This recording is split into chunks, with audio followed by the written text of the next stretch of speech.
Yo, what's up, everybody? Welcome to another episode of Downtime with Downstar, episode 117. And today we are sitting with Sky Sunner. What's up? Sky, what's up, man? How are you? I'm doing great, man. So, local celebrity out here, bro. Your name's been buzzing for a while now.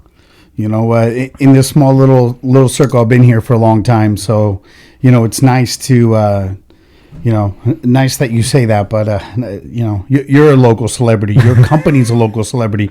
The crazy part is I never even knew that it was you and what you do until I was introduced to your podcast. And I was like, wow, this is cool. Like, and honestly, what was really dope is it's everything that you're doing is like you're talking to different people from different industries, and it's entertaining. It's like just chilling and have a conversation. So, props to you. And thank you, thanks for having me on here because I'm now a fan of your show since Mambo introduced me to it. Yeah, shout out to Mambo, dude. And that, to be honest, that's where it all started from is Mambo. He started following me on Instagram, and I'm just like, oh, this is kind of crazy because right. Mambo's an OG, dude. Right. When I was a kid, I was listening to Rico and Mambo, and then for him to follow me, I was like, oh man, and then for us to actually connect. And then now to be friends after that, it's like it makes you think about the community in a totally different way. It makes you think about it like things are a lot more accessible than I thought about that they were. And just to be able to have conversations with people, it's an amazing thing, man. 100%. I mean, you get to learn so much too, which is cool because like I'll pick up little nuggets from different people, what they say, and you're like, oh, that's kind of cool. Yeah. So, I mean, you interviewing people, you talking to people, you learn so much that you can apply in your own life, which I think is another really cool part. Man, I say that's my payment. With this, we're not making any money off ads or, streams or views or anything like that. But that's my payment that I get. Yep. I get to sit with people for 2 to 3 hours, pick their brain. And 100%. Then after that, I'm like, okay, well, this worked for Sky, maybe that'll work for me. 100%. So before we get any further, can you give us a quick breakdown of who you are and what you do? So I'm a local from the 805. I've been here pretty much my whole life since I was 2 years old. Local entrepreneur. I have a craft beer bottle shop that just used to be called Sam Saticoy Liquor. Mm-hmm. Now it's called Happy Place Craft Beer, Wine, and Spirits. Okay, got you. So I do that. I have a michelada mix with Mambo, actually. Mm-hmm. It's funny how you said that. Like I was a little kid in like literally elementary school listening to him. And I was able to build that relationship with him, just like you said, as everyone is accessible. And through friends, we just connected and became really good friends. And we just decided to create this michelada mix. We're just like, there's a lack of a good one that tastes good to us. Yeah. That we got to add this, add that. And then, we created the Bloody Cure. So, I'm just an entrepreneur. I look for opportunities where, the market needs something and, get the right team around us and, try. I think that's the basics of being an entrepreneur is being able to realize that there's opportunity and that you can capitalize on that opportunity. I find it very interesting. Like, so a lot of my stuff is kind of not as niche market, right? Mm-hmm. I mean, the michelada mix is probably a little closer to that.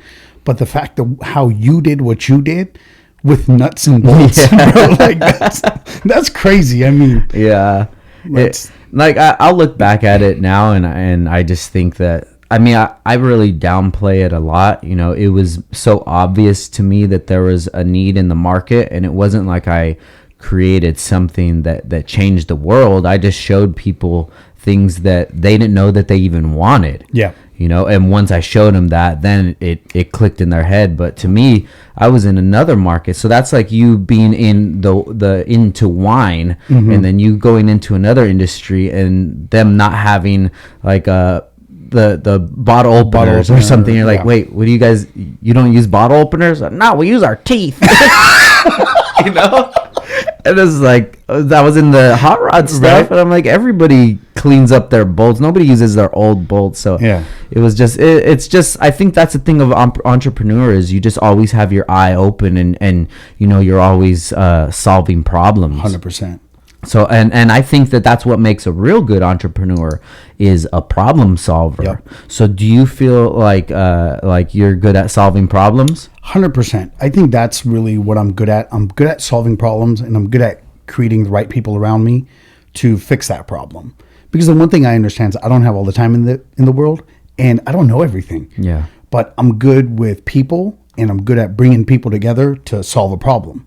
So I think that's really kind of my talent. Yeah, definitely, man. So let's get into your early life. You said you got here in Oxnard when you were 2 years old. Yeah. So where were you born at? So I was born in India. Okay. Northern India, Punjab to be specific. And my parents came to the U.S. because there was a potato famine in India. Mm-hmm. So they literally like lost all the crops, lost a lot of money. And so then my dad came here on borrowed money. Long story short, came down to the U.S. and brought us with him. So he came before we did. Okay. And then about a year later, me and my mom and my brother, we came to Ventura. So how did you come to Ventura? It's funny because there's a shop that used to be a 7-Eleven, and the typical thing back in the day was Indian owners of 7-Eleven franchises would hire other family or friends. So my dad started working at that one, and basically that's why we originally came to Ventura. Wow. Crazy, huh? Yeah, definitely, man. That's how far is that from here in mile wise? Where India? 19 to 22 hour flight. That's crazy, man, because like I grew up in Oxnard, and I moved away for maybe like a 3 or 4 year stint to Gardnerville, Nevada, which is by Carson City, Lake Tahoe, for about 4 years. You're talking like maybe 350 miles away, and that's the farthest I've ever moved, man. Right. I can't think about going to another country and living there. But for me, it was easy for me because I was a kid. I don't even remember anything. But even for your parents, man, 100%. that's a big deal to just make that move. Yeah, but you know what? Like obviously the opportunity in this beautiful nation, we're fortunate to be here. Yeah. So I mean, it was something he needed to get away from the circumstances that he was in, and he brought us here. So we're really thankful that happened, because without that, none of this is possible. No, definitely, man. Do you ever go back to India? I went back, what was it, like 5 years ago?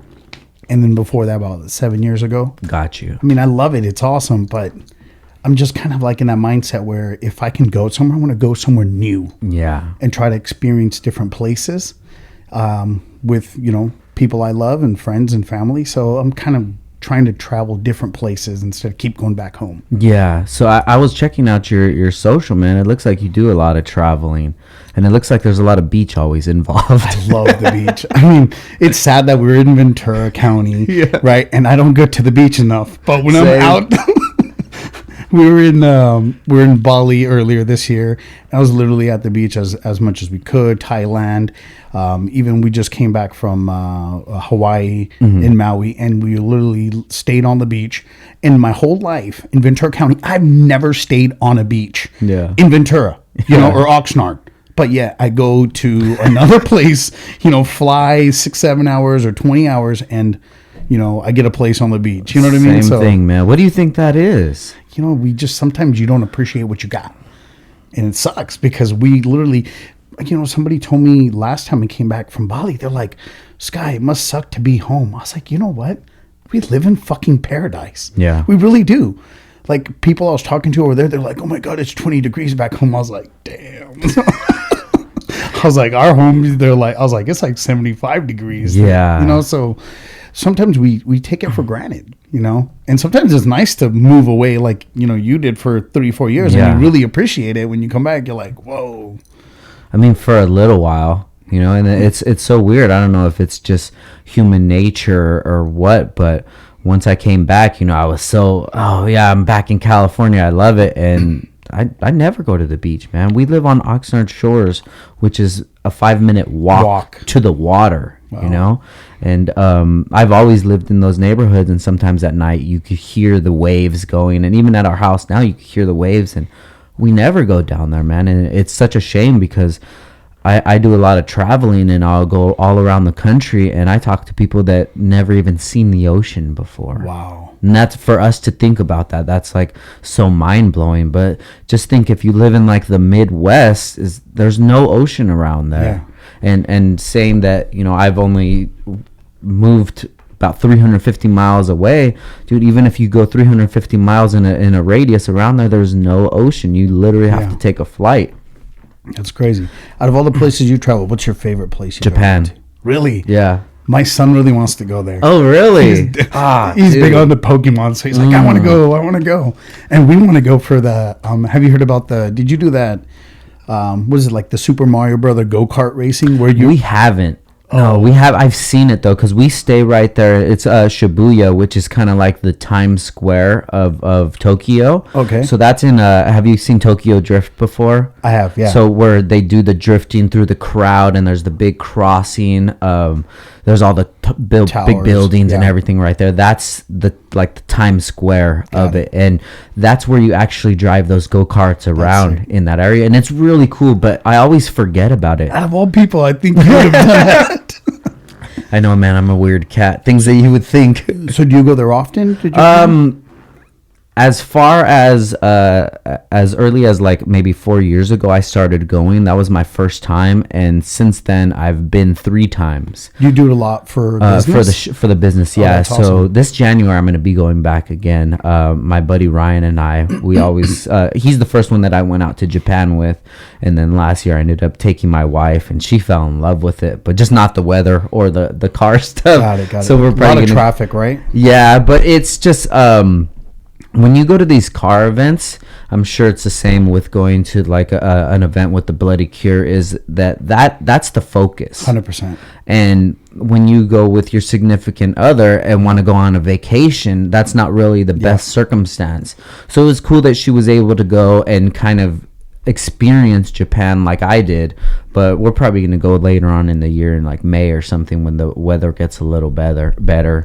But it's this show, it's called Tokyo Auto Salon. Okay. So it's basically all the new stuff coming out for 2020. They'll have the new products, the new cars and things like that, and you go over there and just get charged up for the year. That's why I like to go to it. Do you ever set up booths over there? No, not yet. I think maybe I will in the future, but just logistically it would be kind of a pain, and I'm not sure if it would really be worth it, because we have kind of a good presence in Japan with like the Honda builders. So nice. The guys who are building like the really nice cars is something that you would see here in California. Those guys already know about our products. Got it. So they're already they're kind of already in the know of it. So I mean, it would be nice. It would be like a milestone for me to do that, but it's kind of a big headache too, sending all your stuff out there, setting up the booth. So I'm just making excuses. Maybe one day. I know. I went to a big trade show like that recently. A buddy of mine, he has a mango company. Okay. And he's like, "Oh, come out, check it out," because when the Bloody Cure, when we're ready for a big event, we want to do that Las Vegas convention for the drinking convention. Yeah. So we're like, okay, let's go check it out. So I just went there to go just shake hands with people and look at their setups and just see what was more effective and whatnot, right? Yeah.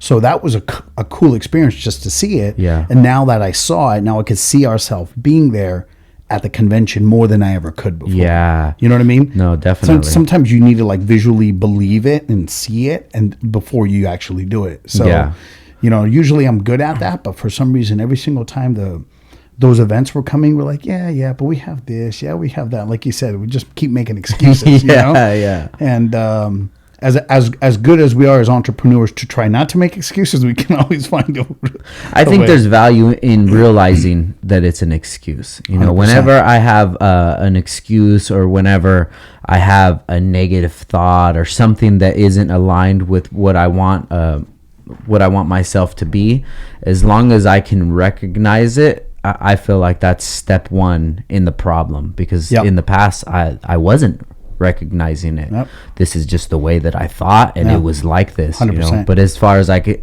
like when people say like, "Oh," I tell them I want to go to the gym, and they say, "Oh, well, why don't you go?" I don't say it's because I don't have time. I say it's because I haven't made it a priority. 100%. Yeah, and I think that kind of goes with everything too.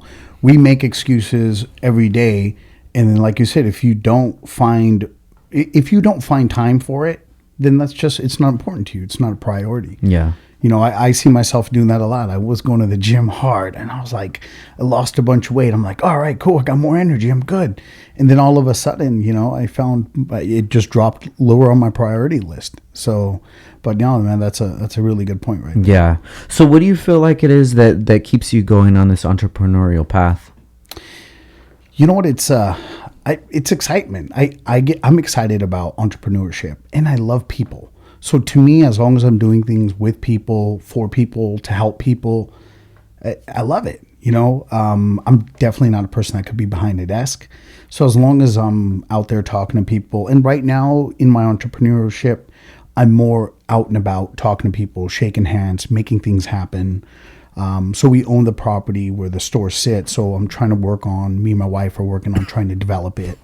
So we just got it recently rezoned to commercial mixed use. So we want to do commercial and then apartments in the back. Very cool, man. So it's just like kind of like going out and learning stuff, you know, because it's something new. And then honestly, I was listening to one of your podcasts and you guys were talking about like you were talking about being afraid of something, right? And it was holding you back because you were afraid of it.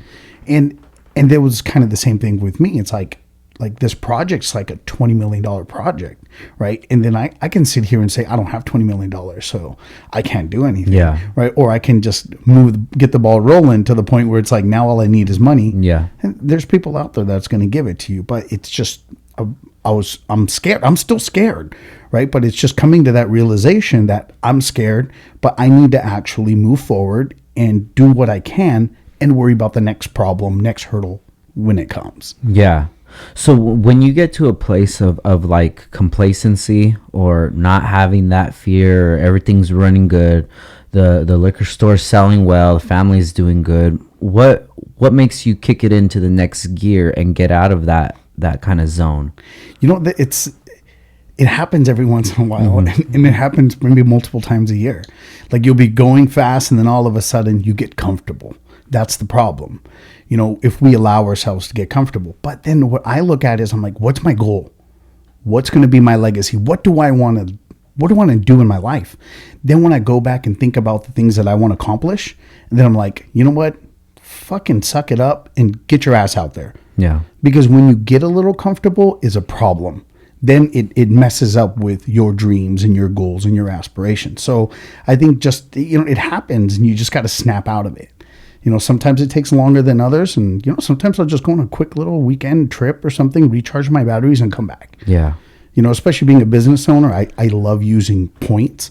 So I get to fly for free everywhere I go. Yeah. So I fly for free. My hotels are free. So I'm just like, you know what? I'm going to take a weekend off and I'm going to go recharge my batteries, come back. And then I feel like I get way more done in the next 6 months than I would have if I didn't go. Yeah, I feel you, man. Speaking about points, you know, I had a credit card. It was like American Airlines card, putting points on it. And just for some reason, I really didn't see the value. I don't know. The points weren't adding up.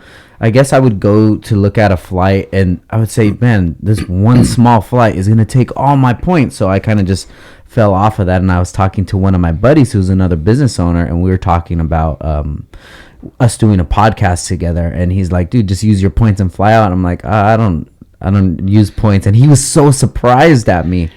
And so I need to get your advice on that. What card would you recommend? So there's multiple cards, right? I use American Express Platinum Rewards card. Okay. It's got a $500 a year fee, right? But for me, the reason why it's really good, you can get 1.5 times your points. Okay. So that means every single time that you purchase something over a certain amount, like my purchases are pretty high, just like yours would be. So using the right cards for the right things, it really adds up. Now, the funny part is I'm also starting a podcast too. Oh, right? Sick. So I'm just starting it up and I use my points to buy the same microphones that you have. Oh, nice. Right? I spent like, and I saw you have the Zoom as well, right? Yeah. So I literally spent, I don't know, like $2,000 on audio equipment. Just to buy all this, and for all of you listeners, you don't need to spend that much money. Yeah, you can literally do it from your phone. You can do it in different ways.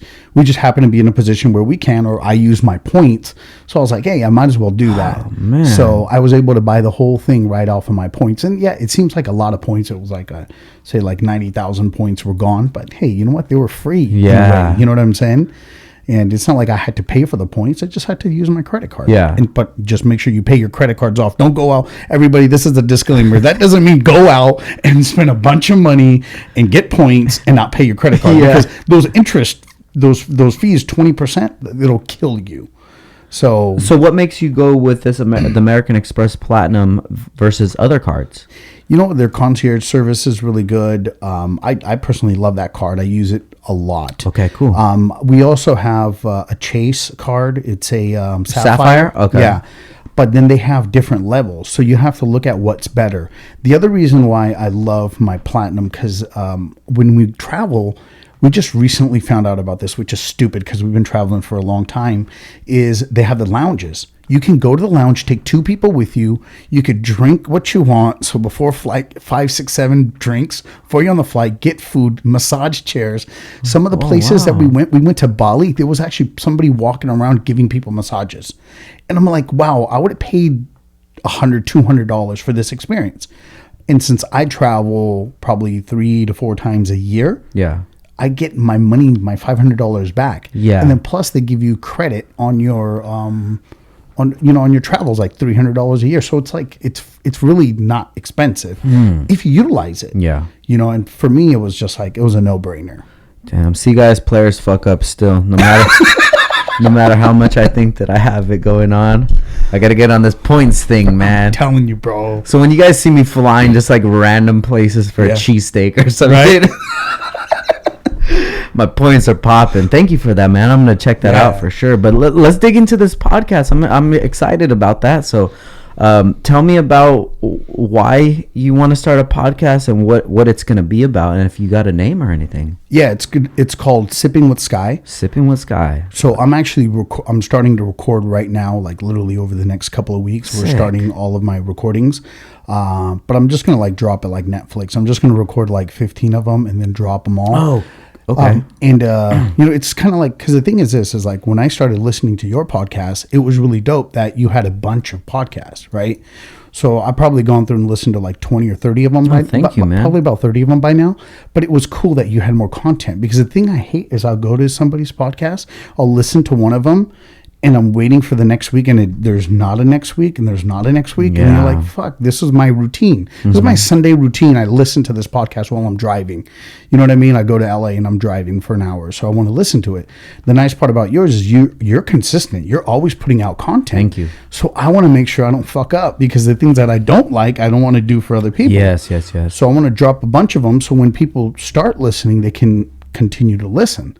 Because I don't know, we're all creatures of habit. The moment you fuck up somebody's like rotation, they change. They'll just jump on somebody else's stuff. Oh, I'll tweet somebody real quick. Right? Like, where the fuck is the episode at, man? I'm pissed off. Yeah. But you're definitely right, man. I think that not only in podcasting, but just in life, consistency is key. 100%. You know, and I tell people this all the time. They want to start a YouTube channel or whatever. You come out with a scheduled videos. If you want to do 2 videos a week, 1 video a week, doesn't matter. But when that time comes, that video has to be up just 100%. As important as you have to be to work on Monday. 100%. As important as that. Yep. And if you can't do that, but you can, every adult has a job, you know. If you can't do that, then you're not ready for this next step 100%. In your life. But like you said, it goes with everything. You know, we need to hold ourselves accountable. We need to be able to say, hey, this time I'm doing this. Jump on Google Calendar, book your stuff. You know, I book everything digitally, make my life easy, make everyone else's life easy. Yeah. Because it allows me to be in control of my time. But at the same time, is like you said, is we all make excuses. If we just stick to what we want to do, we'll make time.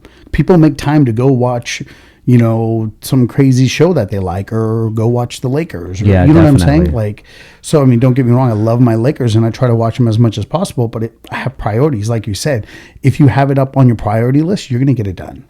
Yeah. Just set anything that you want to do as a priority, you know, and this is me saying this and not going to the gym, you know, right? I could definitely do it, but it's just you have to make that mental click in your head. Let me ask you a question. Yeah. Do you ever go back on one of your podcasts and re-listen to it and like remotivate yourself from what you just said? I try not to listen to that many old ones, dude, because it's like, You know how I think of podcasting is I think of it as a training. Yeah. So right now I'm the most prepared 117 episodes in. Yeah. Now if I go to episode 23, I'm like, oh man, why'd you word it that way? Like I was terrible. So every day I'm consistently like learning, evolving, and improving. Yeah. So, but I get what you mean. Like I try to, if somebody has any questions or ask me for advice, I try to give them the best advice that I can. But driving to work, sometimes I'm like, dude, you need to take your own fucking 100%. advice. 100%. And it's hard because, you know, being an entrepreneur, there's no one saying, Sky, where you at? Yep. We need you here. You need to be doing this. We have to hold ourselves accountable, and it's very, very important. I'm lucky my wife holds me accountable. You know what I mean? Yeah. Sometimes she'll be like, yeah, you know what, that thing that you said in the last podcast you were in? Yeah, you should take that advice. I'm like, yeah, you probably should. Because sometimes it's like you said, it's as we're trying to give the best advice possible. And every once in a while, like we'll slip off the wagon and we won't even use our own advice. So I think that's really cool is like you said, it's just really acknowledging that there's a problem so that you can fix it. Yeah.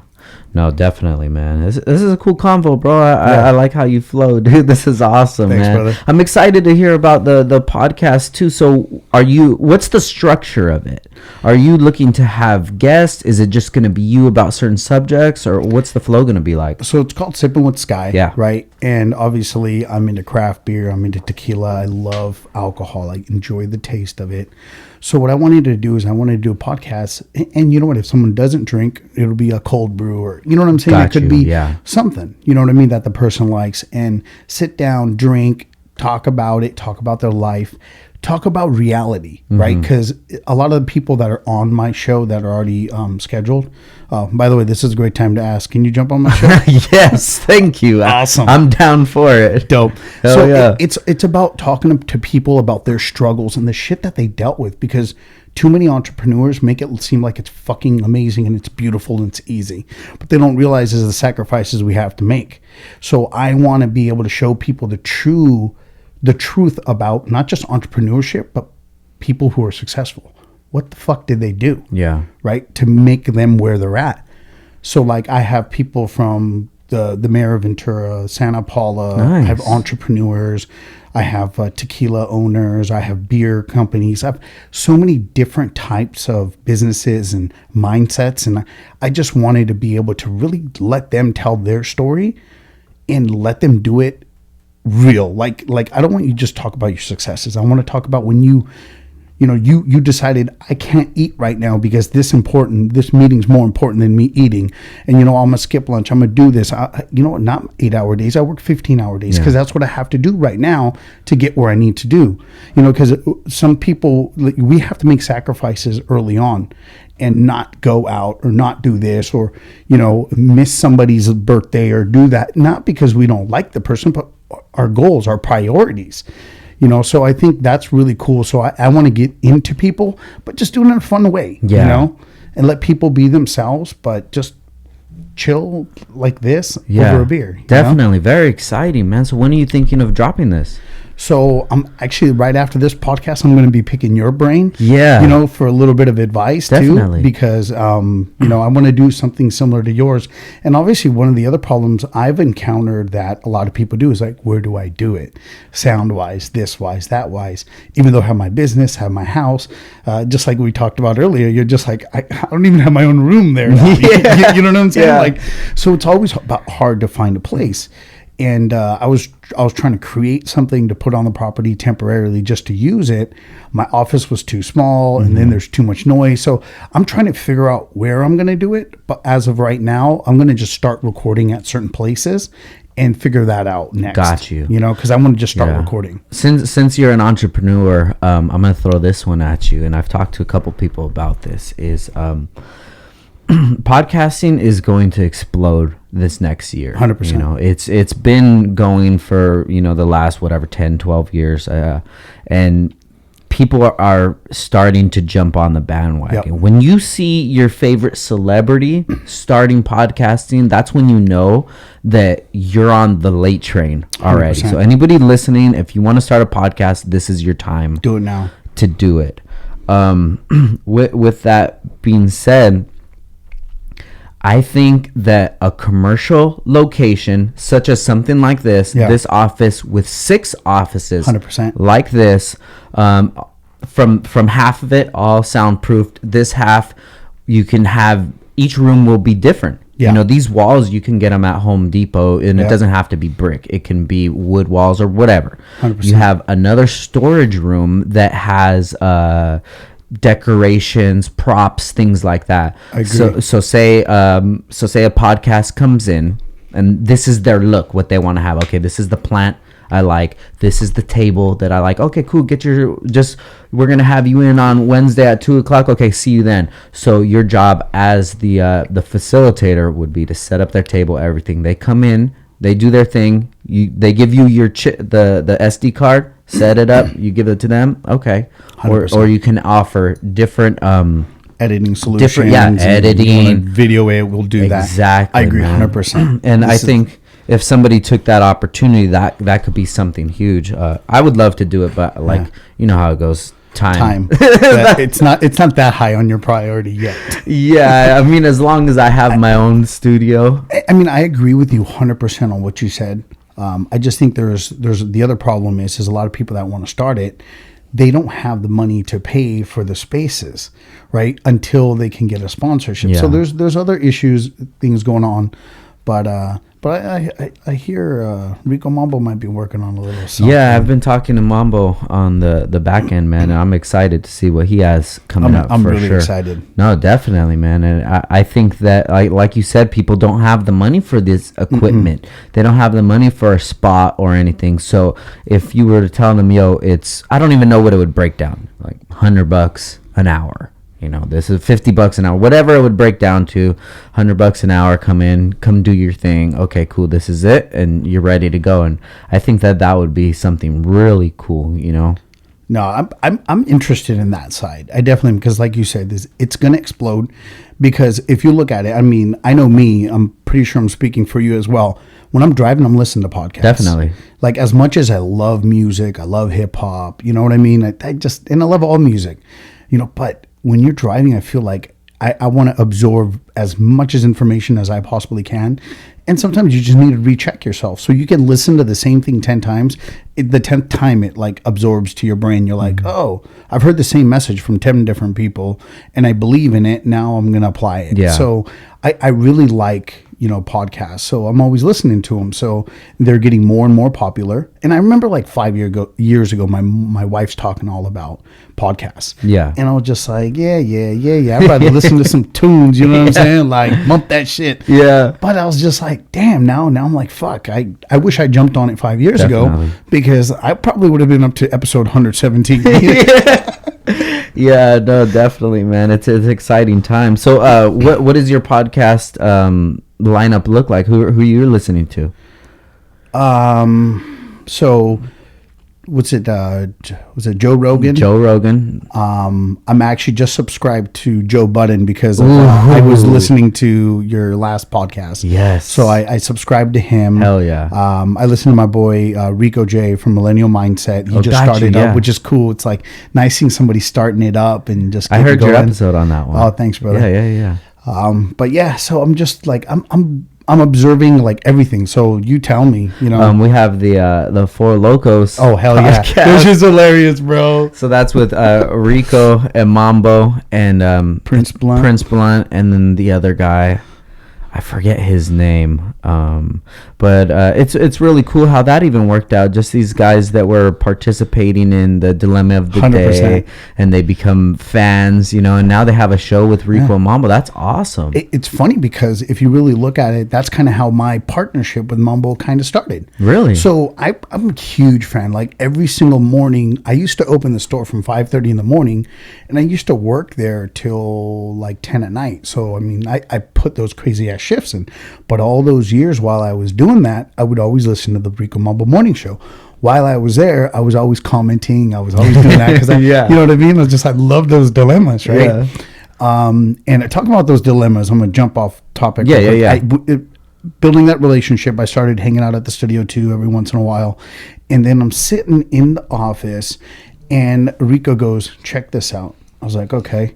Look over at the screen and he shows me an email and people sending him messages on Facebook. And because I mentioned the fact, I was like, these dilemmas are bullshit. Yeah. They're too good to be real. Yeah. And then when I saw that, I was like, I can't believe it. The real people sending it from their Facebook pages of the dilemma. So it was so damn real. No like, way. I was like, no way. Like I would have just like sent to the unanimous email. Yeah, you know what yeah. I mean? But it was interesting how real it was. So that's kind of, in that dilemma of the day got me so interested in the Rico Mambo Morning Show, and their personalities, they're fun, and they always have comedians on, so that they mix it up, and so it's really dope. So I was a huge fan since I was a kid, and since I was waking up at 5 in the morning and going to work at 5:30, I would always listen to 6 to 10, right? So I was listening, I was always commenting, and then all of a sudden we like always talked. And then his brother worked in the beer industry, and his other brother worked as a Pepsi delivery driver. So they would always stop by the store. We'd always chop it up, and we became friends. And then the van, Chucho used to work on the van, on the Q1047 van. Yeah. And they would always stop by the store. We all became friends, and then I became friends with Mambo, and then, boom, one thing led to the other. And again, it always happens because you have to reach out, right? People, you can reach out to anybody, right? Like you said, Mambo shot you a follow, and you're like, oh my God, like, this is dope, right? Yeah. And, and I've always been a fan of theirs, right? So it was really cool to become friends, first of all. So my friends are like, you're friends with Mambo? I say, yeah, he's like one of my best friends. Like, that's my boy. That's awesome. You know what I mean? Like, there's like a handful of people you can count on, and he's one of them that like I'd do anything for. Yeah. And that all happened me reaching out. So if you're out there and you want to do a podcast, reach out to Frank. Yeah. Shoot him a DM. Slide him a DM. Do you have a lot of people hitting you up? Or? Yeah, I do, but it's more of like feedback as far as like the podcast, and maybe they'll have some questions about some circumstances they're going through in life, which makes me feel really good. That's awesome. That they feel comfortable enough to reach out to me with these really personal and emotional situations that 100%. They got going on. I really would love a lot more people to contact me about starting a podcast, because like this podcast stuff that I'm doing, this is about passion 100%. To me. And I just want to spread the word to people, that you're starting a podcast, man, that excites me, because this is just making the pool even bigger and bigger. 100%. All these people starting podcasts, and it's not even really about competition, because the way that I conduct a podcast is going to be different than you 100%. Or Mambo or anybody. We could even have the same exact guest on, but the way that you maneuver through the conversation, 100%. That's unique to you, and nobody could ever copy you, which that's really cool, because you don't kind of get that in the automotive community. There's a lot of physical parts that we could have that people can copy, and if people don't know the difference, I mean, they'll go with the copy part of it, or the cheaper one, not knowing that. Exactly. Hey, but when you come to podcasting, me being the host, this being the show, you're coming to this because you know what this brings. 100%. And guys, if you're listening right now, if you want to start a podcast, please reach out to me. And it's an exciting time right now, man. And so you met Mambo.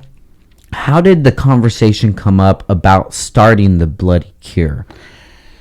So the funny part is that he would get off of work late, because people don't realize, like, you think he works till 10. That fucker works till like 7 o'clock at night. You know what I mean? He works way harder than people think he does. So me being a business owner, I'm like, damn, you treat this shit like your own business. He's like, it is. Like, he owns the Rico Mambo morning brand, like him and Rico do. Mm-hmm. So they're like partners in it. And then he would just be coming over after 7 o'clock. And, I'd been working all day. He'd been working all day. And we'd just sit in the back of the store and just have a couple coldies, Mm-hmm. And then we would grab other michelada mixes and grab clamato, grab this, grab that, and put it all together and try to, we'd make our own little recipes and drink them. Yeah. And then he just looks at me and he's just like, man, I'm just tired of making this shit. I would just wish somebody had a good one. Mm-hmm. So I went out and bought 28 different mixes, right? From Bloody Marys to micheladas. And pre-mixes. Yeah. Okay. And out of all of them, there was not one single one that we were like, fuck, this shit's great. Gotcha. Or even good. It was like, it's basic. We need to add shit. And then me and him just like we would get together after work and just mix it up in the back of the store. Right behind the store, we got a little area, and we're just mixing it up until one day we're like, damn, we got it. So you're saying, okay, we're going to add this much tomato sauce, this much tahini or whatever. Yeah, exactly. Yeah. And then you got to a point where this is the perfect recipe. Yeah, we're like, this is bomb right here. So what's the next step after that? So then the next step was finding a co-packer, right? That was fucking terrible. It was so hard. Nobody wants to talk to you. When you're new and you're just trying to start something, nobody wants to give you attention. They don't give a fuck about your track record, this, that, the other, unless you're like somebody huge like Mark Cuban or something. You know what I mean? I'm just this local business guy, right? And talking about my dreams of getting it into big stores, and I'm doing this, I'm doing that. And I'm passionate like you are, right? So I'm like, I'm hoping like someone's going to bring it on, and nobody would bring it on. Then we finally found somebody to bring it on. And then we had promises from them. They're like, yeah, we're going to get you. We're going to be able to do this. We're going to do that. We're going to make this much product. I'm like, cool. I was like, how many shifts do you run, right? And they're like, we run one shift. I'm like, okay, so you're doing it 8 hours a day. They're like, yeah. Okay. I was like, so if we blow up, can you do 2 shifts a day, right?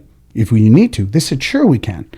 Long story short, we get into Vaughn's. We get into Winco. We get into, we're in about 400 stores, 391 stores. And our orders go up, and they just weren't providing product. So then we were just devastated. We're like, we did all this work, got in all these stores. Now they're all asking for more product.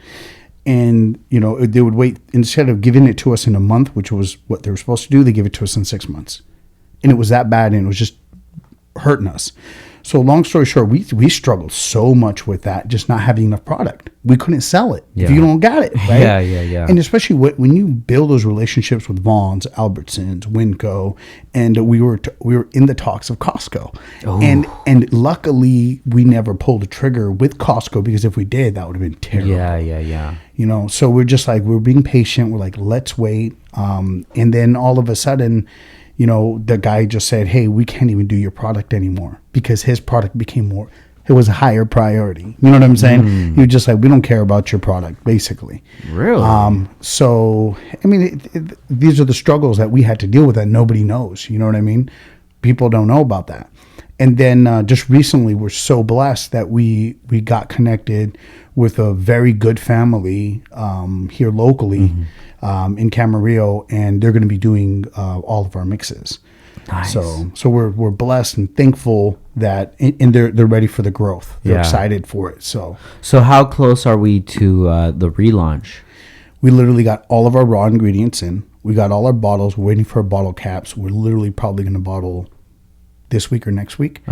So we're probably looking to be back in stores within 3 weeks. Wow, congratulations. Thanks, dude. That's awesome, man. Yeah, ever since I've started this relationship with Mambo, he's just been telling me the back end of it. And it's crazy how it's, no matter what industry you're in, it's always that type of issue. Yep. You know, basically what business is, you got to give me something and I'll give you money. And if you have that happen so many times, you're like, okay, I need more stuff now. And I've definitely dealt with that before. And it's just, it's struggles that people really don't think about. Yeah. You know, you think, okay, these guys can make it. All right, cool, let's do it. But if you don't have the foresight to see, well, if they can only produce 100 bottles a week, and we could sell 100 bottles in a day, like, what are we going to do? Yeah. So that's awesome, man. How do you feel about it? I'm super excited. And one of the big reasons is, as an entrepreneur, we know that we're going to have to put in a lot of work without getting results right in the beginning. Yes. So unfortunately, we've been doing it 5 years now.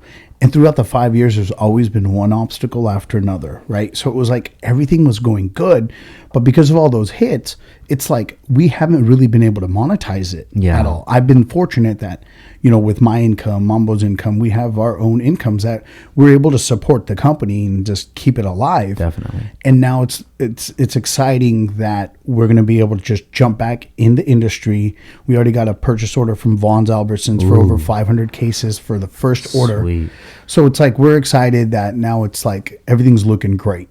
But you know what? We have obstacles. We just have to be ready to endure them. You know what I mean? Yeah. And so it feels good because this is our baby. This is something we created out of nothing, out of this thought and idea. And it's like two boys getting together and doing it. You know what I'm saying?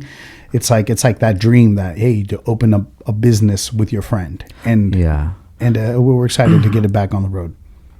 More times than not, that dream turns into a nightmare with working with friends or family.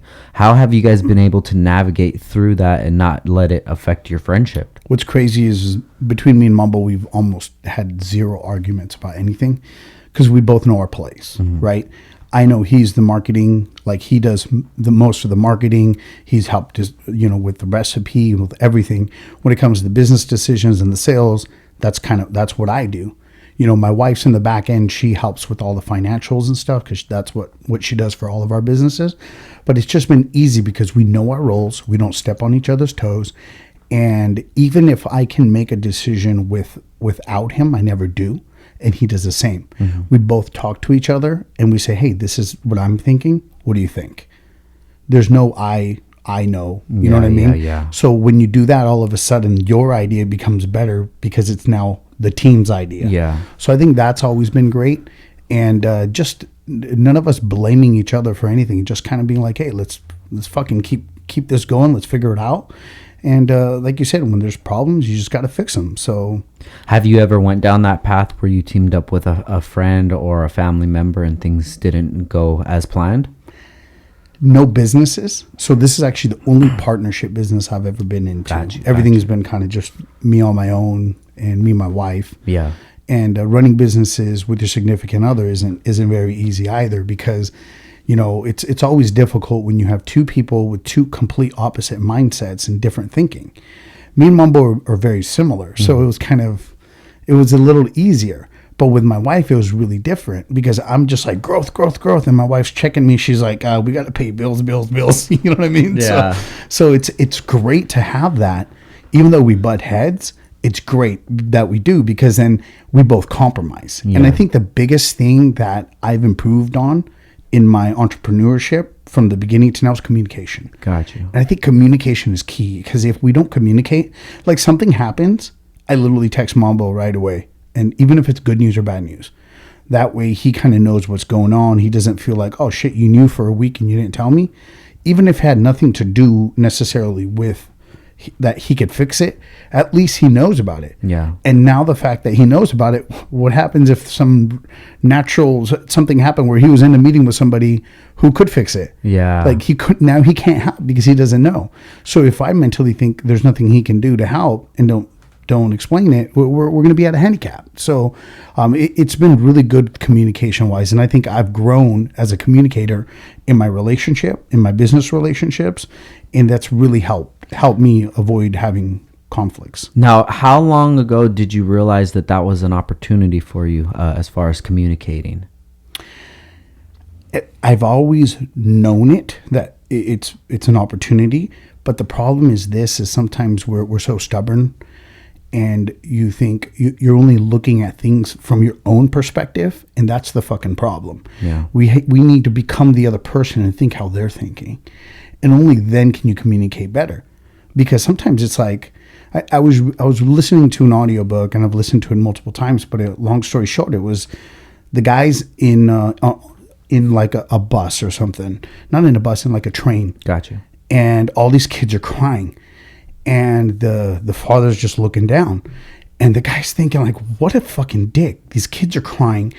And he's not doing shit about it. What an asshole. And then the guy asks him, he's like, hey, your kids are crying? And he looks up, he goes, I'm sorry. These kids don't know what to do. We just came from the hospital. And their mom died. Oh. Now, that perspective change. Yeah. Now, all of a sudden, it's like, oh, fuck, what can I do to help you? Yeah. You get what I'm saying? So sometimes we don't listen to understand what the fuck the problem is or somebody else's point of view, that it doesn't allow us to communicate better, right? So to me now, it's like always like, what's that person thinking? Why are they thinking? A lot of times I'll ask questions, even to my employees at the store. I'm like, hey, what can I do for you? Mm-hmm. Right? Because I want to understand what I can do to help them do their job better. I don't look at my employees as my employees. I look at them as I'm your employee. Yeah. What can I do to help you succeed? Because if I just try to be like a boss and be like, oh, you do this, you do that, I let them kind of make their decisions on what to do. I teach them what I feel that they need to do, and then I let them use their brain. They have a brain. They're smart. And if you allow them to be in their shell and just be, no, I'm just going to get by, and they will. But if you empower them and allow them to and become supportive and understand their perspective, what they want in life, what they want out of their job, I mean, they'll give you more than what you could expect if you listen and understand them. So that's why I think it's been really good for me to open up my communication with people to understand them, because only then you can make a change. Yeah, no, definitely. So you've mentioned helping out people a couple times in this podcast already. Where do you think that comes from? The want to be to help people and to make people feel good. Me feeling good by doing it. It makes me feel good. Like, and it's funny because even as simple as I was on an airplane the other day, and I got stuck in row 30-7. If you don't know where that is, that's right by the lavatory. Yeah. That's right by the restroom, and everybody's stopping by. So the whole time, and I'm kind of like a broad shoulder guy, so in those small little seats, So every time somebody walked by, there'd be like two people walking by. I would always move out of their way, giving them extra space. So it's something naturally I do. I think it's just in my DNA and who I am as a person. But even when it comes to being kind, being nice, and helping others, the way I look at every single connection with somebody, I don't look at it as like, oh, this just happened. It's not going to happen again. I look at everybody and say, I'm probably going to see you again 10 times in my life. I will never know that I saw you again, or you won't ever know I saw you again unless I left an impression on you. So I always look at people and try to give them more value than just walking by somebody. I want to put a smile on their face. And I do it from a selfish reason, because it makes me feel good. Yeah. But at the same time, it's crazy. It's like the same people I've ran into, just a smile, I'll see them again. And all of a sudden, oh, you're in that industry? They're like, yeah. I was like, get the fuck out of here. Oh, let me know more about it. Boom, boom. All of a sudden, that can turn into a different type of relationship, a business relationship, a friendship, something of value. But I don't do things expecting anything back. But just me smiling and somebody smiling back, it makes me feel like, hey, I made their day better. Yeah. No, definitely. I can relate to that a lot. One thing that I've consciously done within the last, I think maybe, I'd say 2 years, but it could be even longer than that.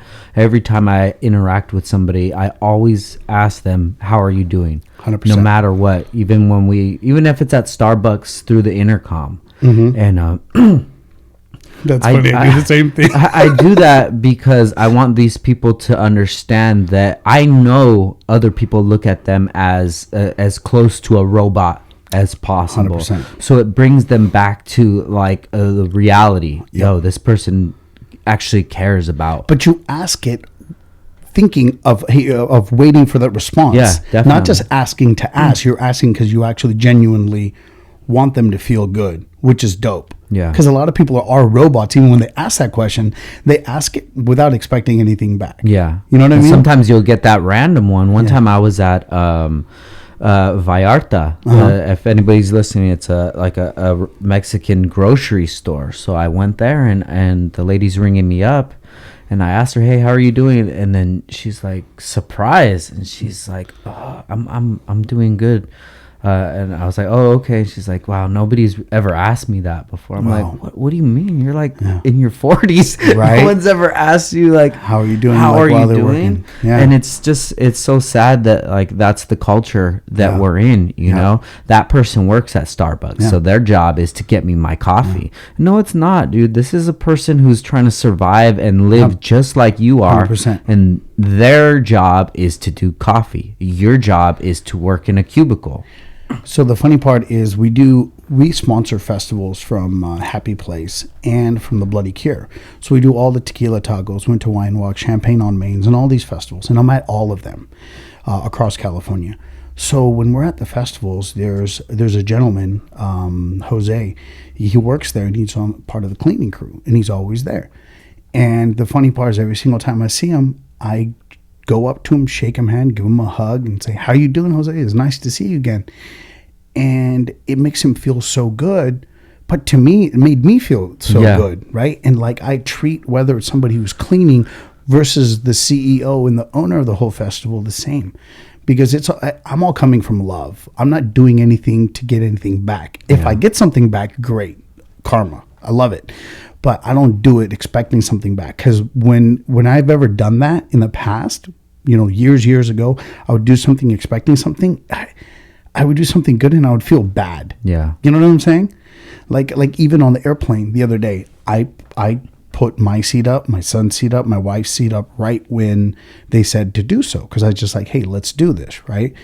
The lady in front didn't, but old me would have gotten mad and say, why the fuck didn't she put her seat up? Yeah. Now I'm like, it's okay. And the thing is being in control of your own emotions is so powerful. When you allow somebody else to negatively affect you by not getting that positive response that you want back, is more hurtful. You know what I mean? Yeah. Versus than you just walking by not saying anything. So being able to do that, I think, has been really cool. Yeah, I think that's been a real big struggle of mine, is to be able to be in control of my emotions. Mm-hmm. And one thing that I always mention, one thing that's helped me out a lot is the CBD oil. I've been for probably like the last 8 months or so, I've been using it, and it's really calmed me down. And CBD companies, you hear that? We need a sponsor. We actually do, and that's going to come right now. Right? Hey, CBD, it's ready for you. Send me some free CBD, guys. But that's awesome. It's changed me. So you said you use oil? Yeah. It's actually just these little drops right here. That's like a free sample that I got from my wife. She was doing an event for her work, and there was a CBD company. But I actually have a buddy who has his own CBD company in Atlanta, and he started it up, and I'm actually getting a bottle from him, which is really cool. Side note from that is his company, I forget. I'm sorry, Boone. I'll start promoting it once I get it, dude. Right. But what his is he's gonna start looking into the people who get arrested for like marijuana and small offenses, and I guess it's really big in Atlanta that they're prosecuting people who are like first time offenders, and very very petty things, and that's where his company is going to focus towards, like going into that. And I think that's really cool. Awesome. Because like marijuana, CBD, like a lot of that helps people get through their day. 100%. And a lot of people on the outside looking in think that, oh, these are just delinquents that do it.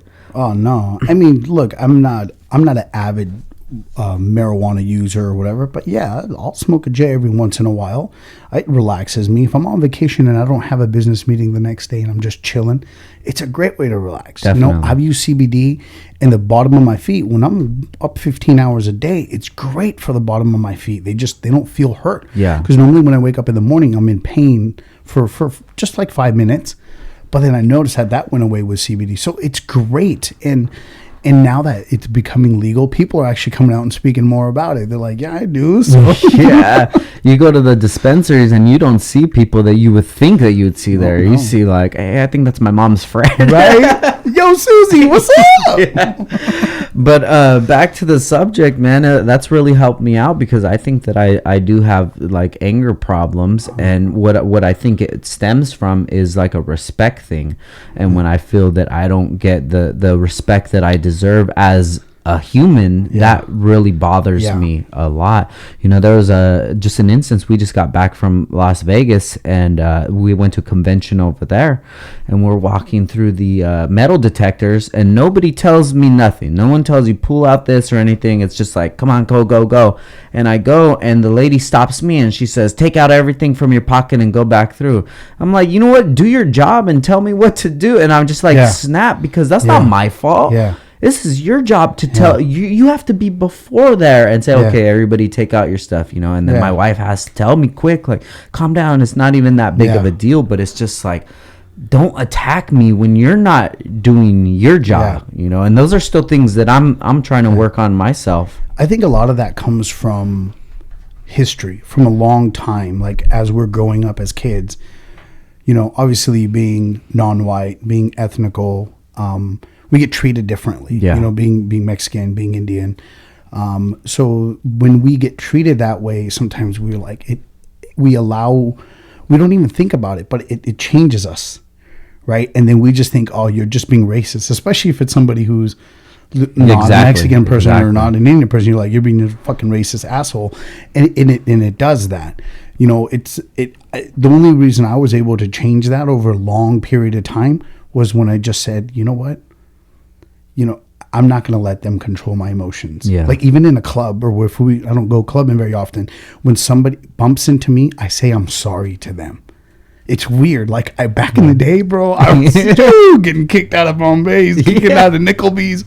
Like it would happen, because you just be like, somebody bumps into you and you're just like, I'm ready to swing at you. Versus just changing your mindset, being like, I'm sorry. It's weird. Like back in the day, like I could never think I could be who I am today, because I was just ready to like swing. Like give me a reason to. I was already an angry kid, you know?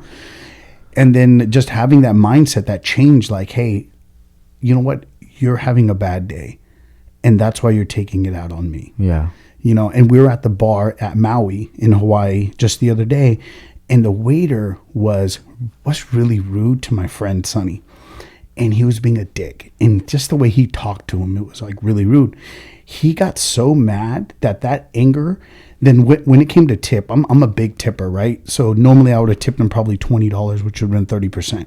I tipped him $7, which is a crappiest tip I've ever given on a percentage basis, right? Or a 0 if somebody's really bad. You know what I mean?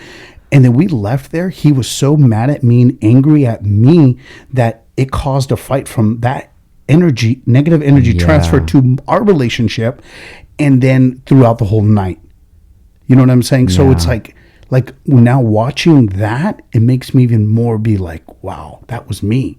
That's how I was. And that energy transfers, positive or negative.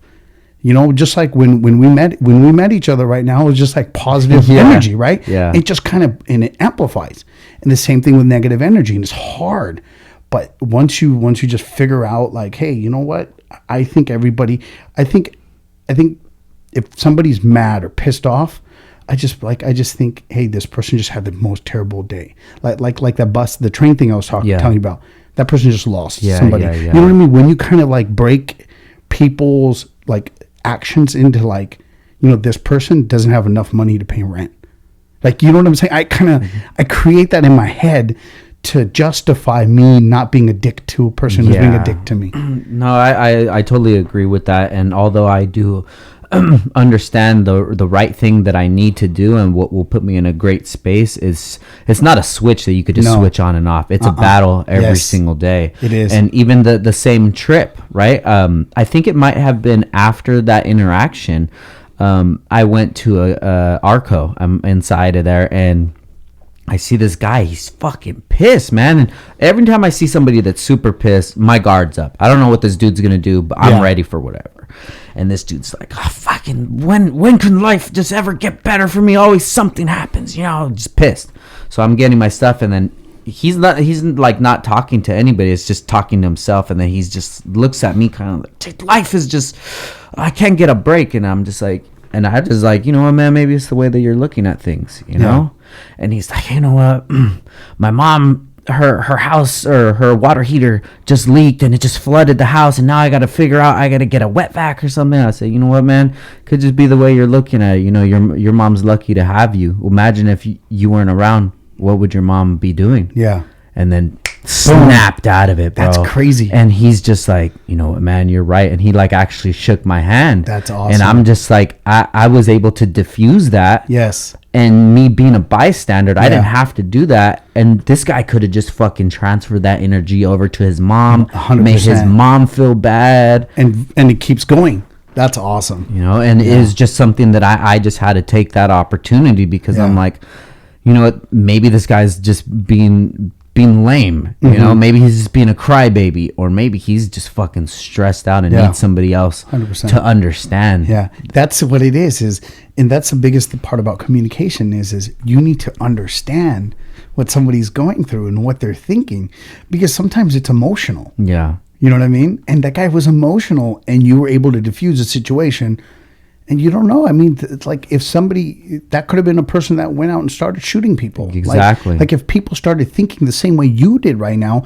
we could prevent these damn fucking, these shoots. 100%, yeah. Right? Like the other day, I heard yesterday there was one in Valencia. No, just today. It was today? It was today. It happened today in Saugus.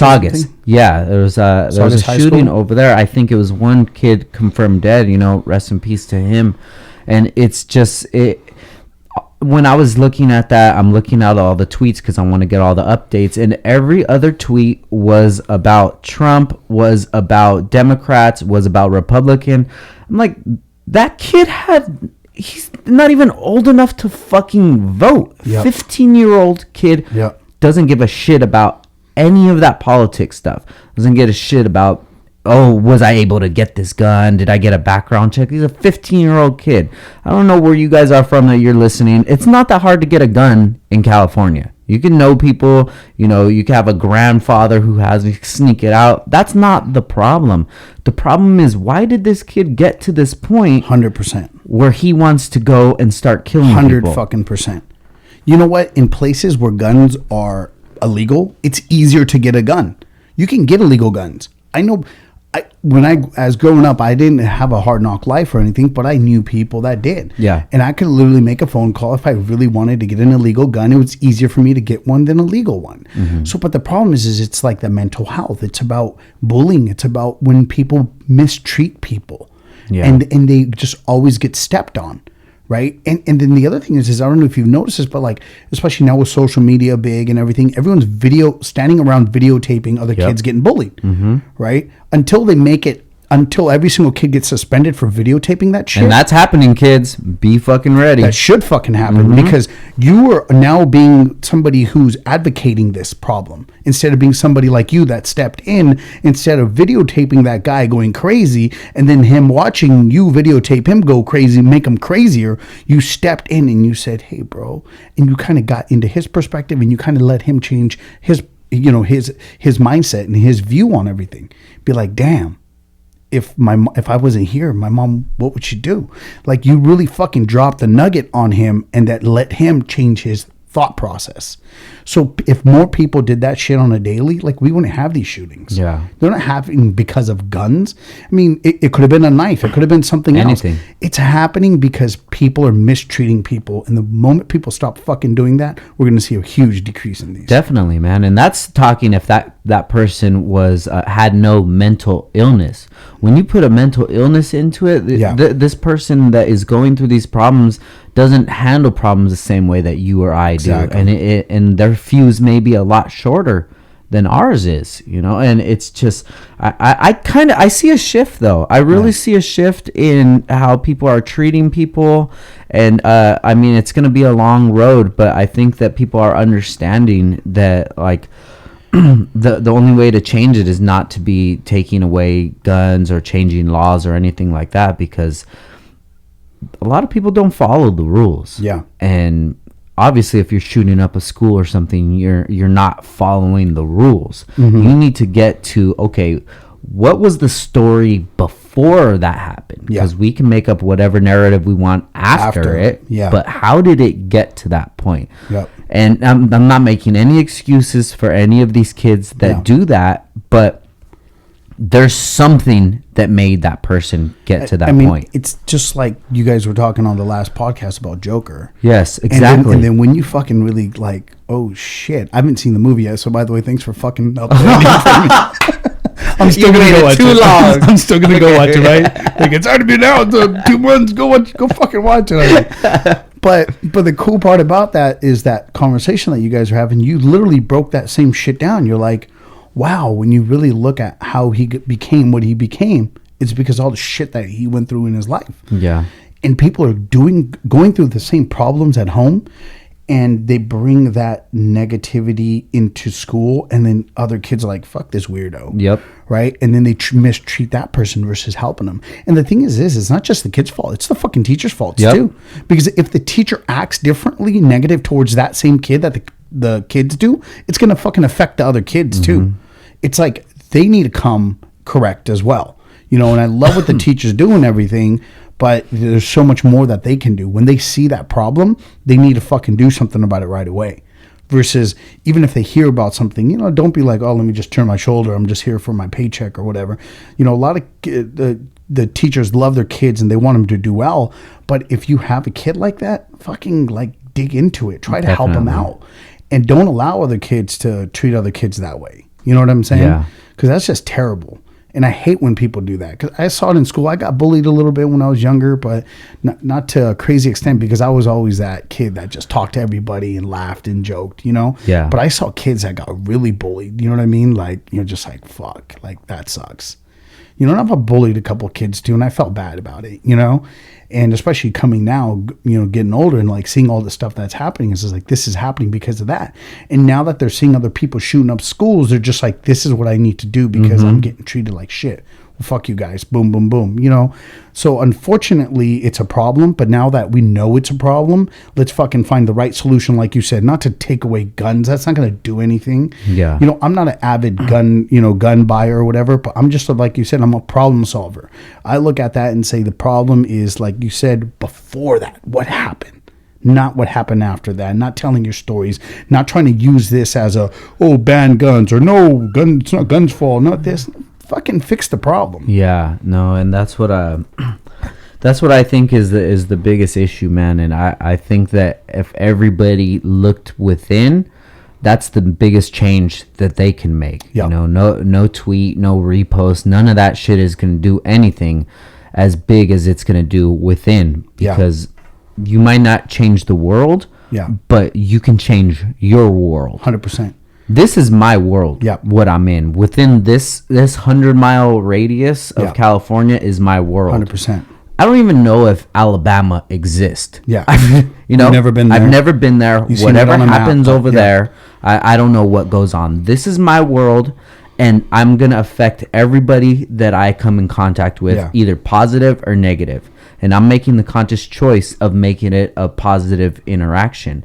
And now with this podcast, I have the possibility to change or, drop ideas, plant seeds in other people's minds from around the world. 100%. And that's just me doing my part. So talking about that, I started a digital marketing agency. And in my marketing agency, we also manage people. Yes. Right? So I manage an artist, right? And we got him on stage at the Country Music Festival. So the Country Music Festival reached out to me because I have a really good relationship with Brews, Boots, and Barbecues. And they're like, we need somebody to sing the national anthem. I was like, I got you. Done. So long story short, got him on stage, right? He's half black, half Mexican. You're in front of a huge country crowd, right? 12,000 people. Yeah. Right? You already know, hey, you could come at two different ways, right? You can be like, oh, damn, you're putting a colored person up in front of a bunch of honky tonks, if that's somebody's perspective. Yes, that's definitely. what they're thinking. Or you could come out there and you could change the way they view you as a person. He came up and made people cry in the audience. Really? He took over that stage like I've never seen a national anthem done before. No way. Shout out to AT Music. He killed it. I've been to a lot of games. I've seen Beyonce sing the national anthem. He became a part of the crowd. He walked up and he said, how y'all doing? And he's literally doing a mic check. Yeah. Right? Because he didn't even have anything on, no earpiece, nothing. Just went up, did a mic check.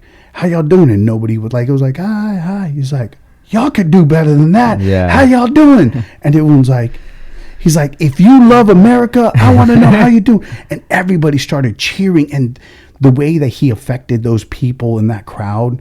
And then when it came to the point that in our national anthem where it talks about the flag, he just stops, look at the flag. And you could see his embodiment, how much he loved our nation and our country, and it brought everybody together. Yeah. You know what I mean? Definitely. So doing something even something as small as that is so big because now he touched so many people's lives. And I think that's what we all need to do is anybody who's listening to this podcast today, do something good to somebody you see. Yeah. Spread the positivity because that's what it's fucking about. It's about spreading love. Energy transfers. Let's transfer love instead of hate. Okay, everybody, we're going to take a quick break for our sponsors and we'll be back in 1 minute.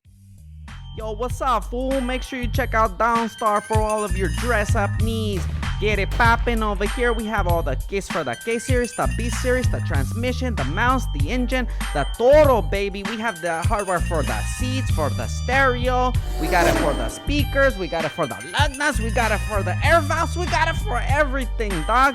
So you make sure you hit us up at downstarring.com or you call us up, fool. You can even text us, lame, 818-937-3472. Just shoot us a text and tell us what's up, dog. I need some fucking balls in this bitch.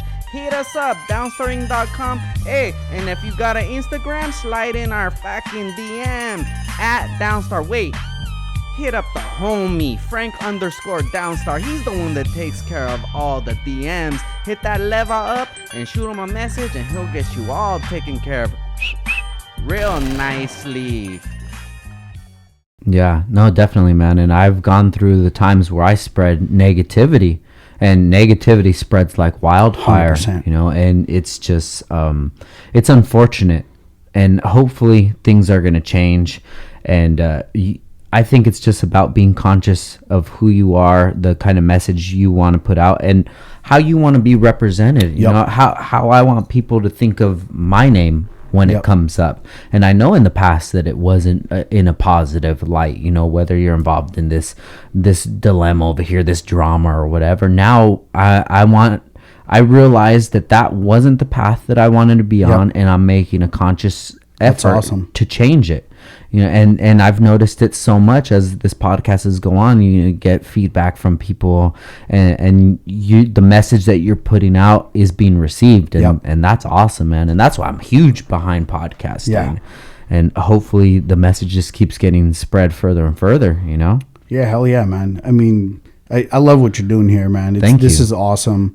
Like I said, I'm in about 30 episodes deep. I can't wait to listen to the rest of them. Thank you, man. But Thank you. It's beautiful how not only can you affect the world, but how the world can affect you. Definitely, man. You know, like you said, you're getting people sending you DMs about their life, probably about their business, about their struggles, and it's just like what you can do to help other people. Yeah. And just giving one person a lift up, they're going to want to help somebody else. You know, there's so many people that have helped me in my business. So anytime somebody shoots me a DM, right, and they're like, "Hey, Sky, I'm struggling with my business." And the thing is the first step of fixing a problem is being vulnerable and knowing I have a fucking problem. Yeah. Right. And once somebody is, you know, in that stage, and they'll send me a message, be like, "Hey, Sky, let's go grab a cup of coffee. Let's go talk about it." Like, I can make time when I feel somebody really wants to make a change and they need a little help, you know, be like, "Yeah, let's go grab a cup of coffee. Let's grab a drink. Let's talk about it." You know, or if you got it, you know, like we love to help people because we know people have helped us get to where we're at. Yeah. You know, nobody is a self-made 100% anything, because there's got to be people along the way that tend to show, "Oh, well, you could do this. Oh, well, hey, this is how you would do it with this technology or this. Now that's why your bolts are better than other people, because you have higher quality. The way that you put the paint on them and everything else, they last. They're not like other people's where it goes off." So you learn, and you know, and together we can help other people and grow as a community. So you coming up as an entrepreneur, who do you feel was influence to you in your path? So there's a lot of people, right? So with my parents, their hard work and the way that they treated people was always positive. So I figured they did that, I can do it better, right? I could do it in my own way. So I took what they did and I embodied it to the next level. And I think that's kind of what's helped me grow as a business owner, because people know I care, right? So when you walk into our store, you feel like you're walking into your house. Yeah. You know, if an employee doesn't treat people good, they're fucking fired. You know what I mean? There's plenty of people that care about people. So I hire people that are loving. So I think that's one of the big things that I took away from my parents, and their hard work ethic. You know, us being millennials or late millennials, it's, you know, the younger millennials have that, "Oh, you don't work hard," or "You don't do this." The problem is, you know, they're not patient. I'm lucky that I was very patient. You're very patient. Otherwise, your company wouldn't be here. It wouldn't be what it is today. Obviously, what we want for ourselves is a lot more than where it's at. But, I mean, fuck, you came up with a product that didn't exist. You created a fucking market for something. You know, then you have people coming out to copy you that can't duplicate it. You know what I'm saying? They're trying to imitate it, but they can't duplicate it. So it's like there's all those struggles that we face. But at the end of the day, excuse me, it's all good, bro. But at the end of the day, I think the biggest thing is being true to yourself, being consistent, working hard, and, you know, just learning from everybody down the road. I mean, I've learned from anybody and everybody. I'm always ears, because I can learn from my employees. I can learn from my 9-year-old son. Yeah. You know, like some of his creativity, I'm just like, fuck, I got to stop thinking I can't do that, because shit, I can. He can do that. Like, how the hell did he just figure that out? You know what I'm saying? So it's like, it's inspiring. Yeah. But some of the people that, like, obviously online, like Gary Vee's been huge. Because like, I love listening to his shit, because he just fucking tells it how it is. And then on top of that is like, I grew up in liquor store environment. Oh yeah. You know what I'm saying? So like, I've been following him since the wine library. Oh wow. Oh yeah, like fucking back in the day, he'd be talking about wine and how it tastes like a racquetball, and I was like, "What the fuck is he talking about?" I went out and bought that wine just to see if it tastes like. I was like, "Okay, I can see this," right? And so he kind of inspired me to do. I used to do a lot of videos about drinking beer and a little sampling, a little this. He kind of inspired me to do that, which also helped our Instagram following and started growing the We Deliver Liquor for, you know, on IG. And it was like, that was cool. Then I have a brother-in-law in Vegas that I always talk to about advice. He's like, he does big time developing in Vegas, and he's like, you know, doing his shit. So it's good to get a little bit from every single different type of person. And then I can be who I am with all the knowledge I can get. Definitely. Who was your biggest influence growing up? I mean, to be honest, I really didn't have any influences besides my parents. You know, my dad showed me what it was to be a hard worker and to be able to, you know, make the ship run. But no excuses. When bills had to be paid, he made it happen. Yeah. And my mom showed me what it was to grow a family. You know, to be that rock for the family. And both of them together, it showed me what a family dynamic should be in my eyes. Yeah. You know, everybody has different ways of how they want to raise their family, but how I was raised, I know that my parents did their best with the tools and opportunities that they had. Yeah. And I'm trying to do even better than them, because I know that that's what they want. 100%. And that's what I want for my son. You know, I tell Christian all the time, I say, you know what, I'm going to make it hard for you, because as good as you have it, you better make sure your kids have it way better. Way better. Mm-hmm. It needs to keep improving. Keep going, man. And that's changing the legacy and knowing where my father came from. How old is your son? He's 12. Okay. Yeah. Hey, I know he looks a little bit older than my son. My son's 9. So yeah, he looks older than me, man. He's a little man. Yeah. Puberty helped him out a lot more than it did for me. I'm still waiting for the rest of it. Rest of the hormones to drop. Right. But those were my influences, man. Yeah. As far as outside of that, I mean, there was people that I enjoyed what they did, as far as if it was a certain musician or skater or something like that. But there was never a poster on my wall that said, I want to be like Michael Jordan. There was nobody like that, because at that time in my life, growing up, and mostly in my early 20s, I didn't have a goal of what I wanted to do. I was doing what I had to do, and that's it. Mm-hmm. And until Downstar actually became something, then that light turned on in my head. It was like, whoa. Wow. So this whole bullshit of everybody saying that you could be whatever you want is like real. It's true, right? Like, this is true, right? And then ever since I got that bug, man, it's just been yeah, hell yeah. And as far as now, I have influences. One of them being Andy Frisella. Are you familiar with him? You got to get on him, man. Okay. Andy Frisella, he has a podcast called The MF CEO, which is the motherfucking CEO. Okay, I like that. This dude started his company from nothing, and it's worth over $100 million. And that's when you listen to this podcast, all of the content he puts out, you can relate to, even if you don't have a business. It's taps into that, you need to get something done, you got to go do it. Yeah. And it breaks it down to the easiest form. And I think between any successful, business owner, CEO, company, you can learn so much in life because it's the same stuff you got to apply. The only difference is you got to put in different stuff. Yeah. Like even I was talking to somebody who goes to the gym all the time, right? They're like, oh, I need to use my gym mentality in my business mentality. And I'm like, shit, I need to use my business mentality in the gym. But yeah, I think the skills that you use as an entrepreneur can transfer over into 100%. anything, being consistent, foreseeing problems that would come up, problem solving, and that's why, like, we bring up the gym. That's why I say that it's not something that I can't do. It's just I haven't made it a priority. So I was on your social, and you had a quote that I really like. It says the best way to predict the future is to create it.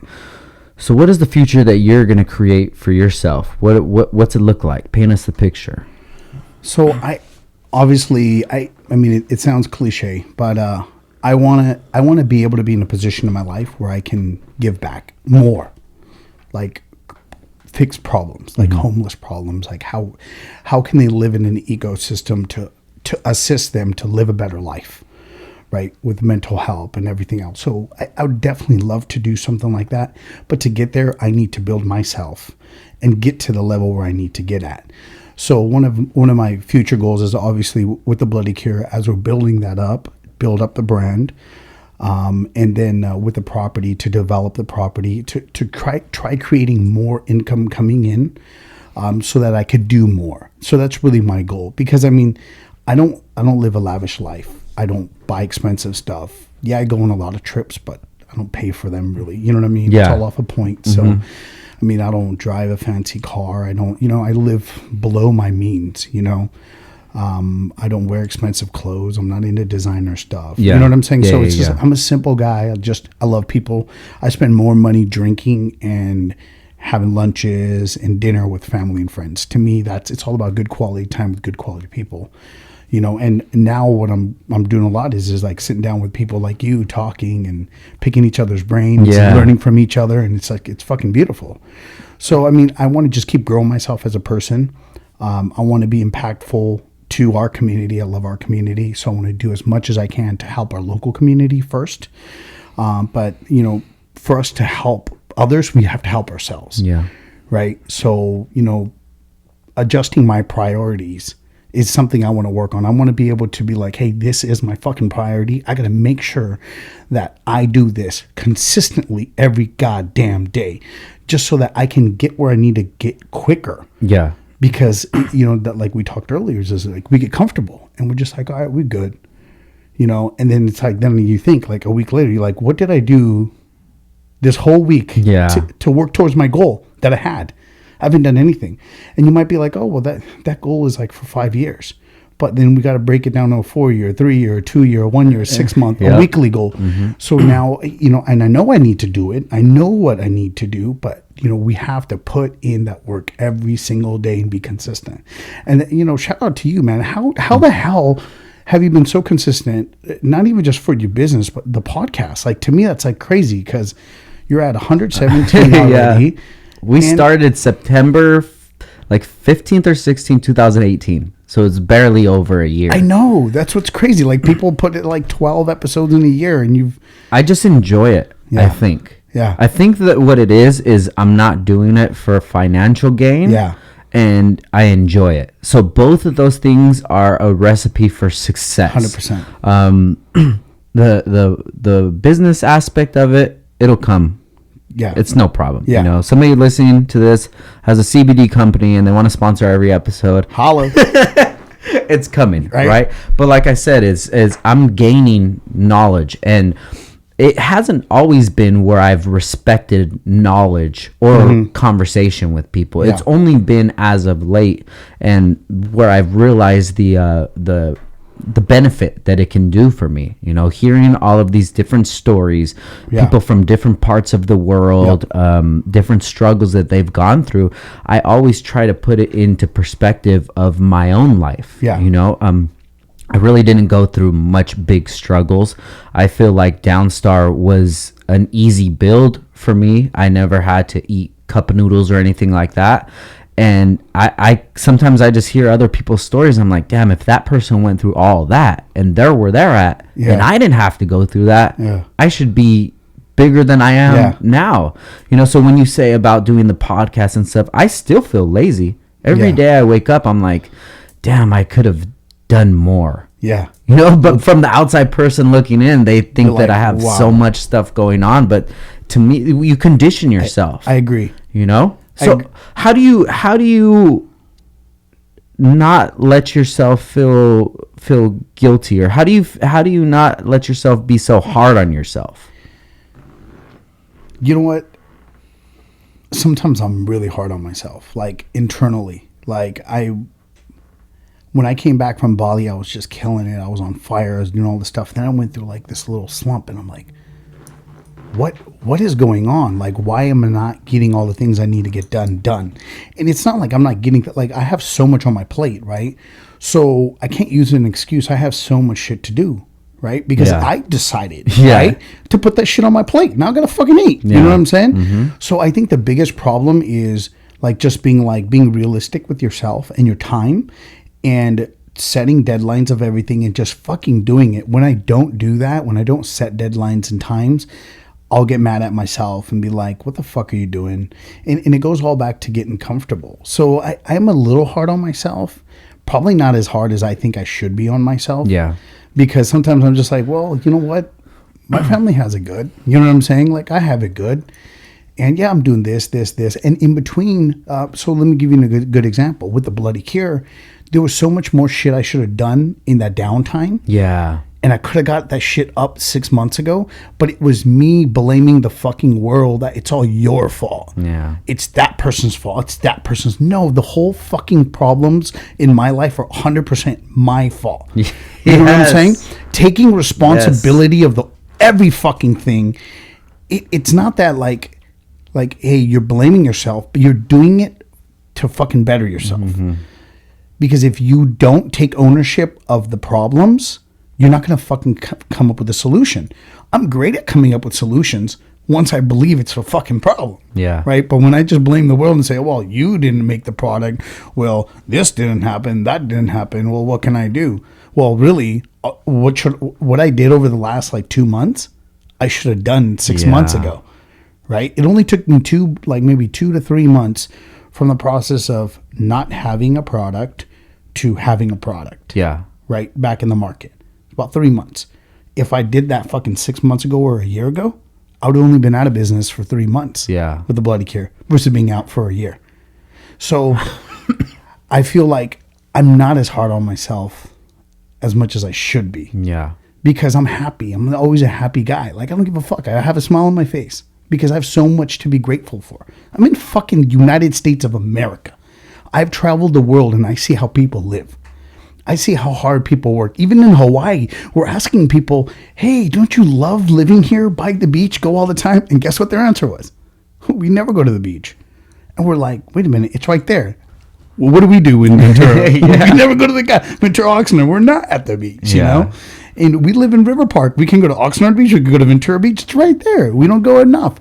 But then you really dig in. You're like, oh, that's crazy because it's so nice out here. They're like, I work 2 jobs just to live here. It's like shit because their expenses are higher than even here. You know, you go out for a meal for dinner. We went for 8 people. It's like $400. We're like, fuck, that would have been $200 in the U.S. You know, for that many people. Yeah. So it's like double the cost.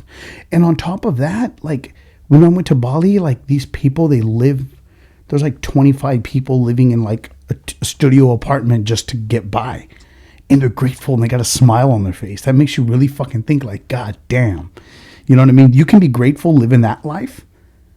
Why the fuck aren't we grateful for what we have? Yeah. You know? So I'm a happy person, but I think sometimes that'll kind of make me be like, oh, well, you know, I'm happy. I'm good.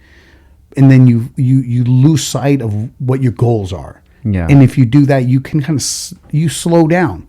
So I want to speed it up. I always do. You know, I want to do better because I really want to make a change and make an impact in our community. And as you know, is that takes time and money.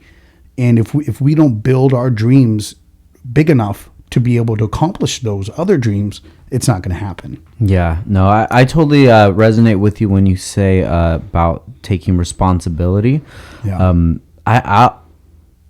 I never blame anything on anybody, even if it wasn't my fault. For me being in that situation, Yep. that's my fault. Yep. And when I started thinking like that, it made me think like, yo, I don't like how this feels. Yep. I don't want to be in this position anymore. 100%. And I do everything I can not to be in that position anymore. And that there's a lot of strength inside of that. Oh yeah. That you can't just pawn it off on anybody. Nope. When it comes down to it, at the end of the day, this is your fault. You are responsible for this, no matter what happened. 100%. And that's really helped with my growth a lot. And it's also helped me weed out a lot of people in my life that weren't really there for me, you know, that were the cause of these sort of problems, you know. Me taking ownership of it means me getting rid of those people in my life, not allowing them to affect my life anymore. So let's kind of go into that a little bit. What does your friendship look like? How many friends do you have, and in your entrepreneur path, have you had to weed out some people that you wish you didn't have to? Well, so what I've done is if somebody's a really negative influence on my life, they're just completely out. There's certain other people that they're not a negative, necessarily that bad of a negative influence, but they also add value, right? So I kind of differentiate friendships, right? So you have friendships that you enjoy time with somebody because they're like good friend, right? And we keep it friendship, and whatever time I have that we can hang out, we hang out. Then I have like my business friends that they're the business minds, the guys that are getting shit done, the girls that are getting shit done. They're fucking, they're doing a great job, right? Yeah. They're focused. Those are the people I'll spend more time with, right? But they're like a friendship / business, so I can allocate a little bit more time to these friends because we're adding value to each other's lives, right? And then there's family. Now with family, unfortunately, it's like other than my wife and my son, I don't get to spend as much time with all the family, right? Even though I have time, I have to allocate it correctly. So if I get the opportunity to hang out with them and it works out for all of us, great. And when it comes to friends that literally are just completely negative, and it's that negative thinking. It doesn't matter who it is, right? It could be a family member, it could be a parent, it could be anyone. If they're negative, they're done. I can't fuck with negativity because it transfers, like we're talking about earlier, right? You gave that positive experience in that gas station and you could have saved somebody's life. You don't fucking know it, right? So I hate negative energy. If there's negative energy, it's completely cut. If somebody's not adding value to my life, is in like a business sense, but it's like I enjoy their company, we'll have fun doing that, knowing I allocated it for that, not for business, not for anything else. Got you. You know what I mean? Yeah. How about yourself? Yeah, I had to get rid of a lot of people in my life. Just coming from Oxnard, I don't know your perspective of it, but Oxnard, people are born with a certain or it's the culture is a certain mentality. It's a really negative thing. When you do good, it was you think you're bad now, right? And I've held on to a lot of those relationships, and as my career went on, I heard a lot more of that, like must be nice kind of stuff, complaints, but me lending advice and me being a problem solver, solving problems that these people had, and still that not being good enough. Yeah, it just made me think like, you know what, this is wasted time. And the thing is that people don't fucking understand. The reason you're where you're at is because you busted your ass to do it. You risked having a comfortable job. Yeah. Right? It was like, okay, it was paying your bills versus going out and starting up your own business and busting your ass doing it mentally. The thing that people don't understand, even if you work 8 hours or 16 hours a day, but if you're mentally focused the way you have to be to run your own business, the amount of energy that shit fucking takes, it's crazy. Like, you can work 8 hours for somebody and you can work 3 hours for yourself. And that 3 hours is way harder than those 8 to 10 hours. Definitely. So they don't know the sacrifices you fucking make, and they don't appreciate that. That's the thing is people want results without having anything, and then they get jealous. Yeah. And that sucks. It really sucks because you want to do anything good for anybody, but you can't give people fucking handouts. You can't sit around and give people shit. Well, if somebody wants a job, they want to make more money, well, come here. We'll fucking give you a job, but you can bust your ass. You're not going to sit around, and do nothing and expect something. And then, like you said, you got to cut people off. So when did that process start for you?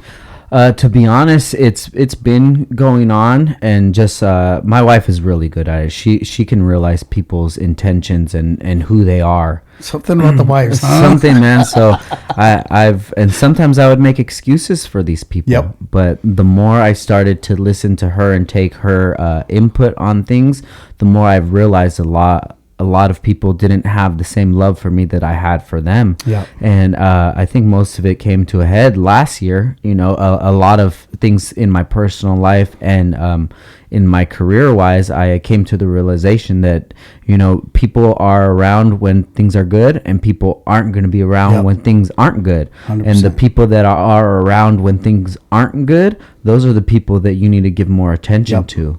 And I started realizing that a lot more, and things have turned out so much better. Yep. I wish the best for everybody, no matter if we've had problems or not. But life is like a freeway, right?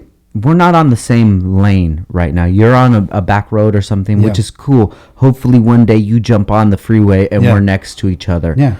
And the person that I'm looking to, the people that I want to be like, are the people on that lane further down than I am. And 100%. that's where I'm headed. Yep. So if you're not on the same path, I mean, that doesn't mean that I hate you. That doesn't mean I wish you ill. But we're not on the same path right now. And I understand I'm not on the same path as other people that I look up to. Maybe somebody I would want to have on the podcast or anything like that. I'm working towards that so we can be peers. I don't want that favor right now. I want you to see the work that I'm putting in, and I want you to be part of it.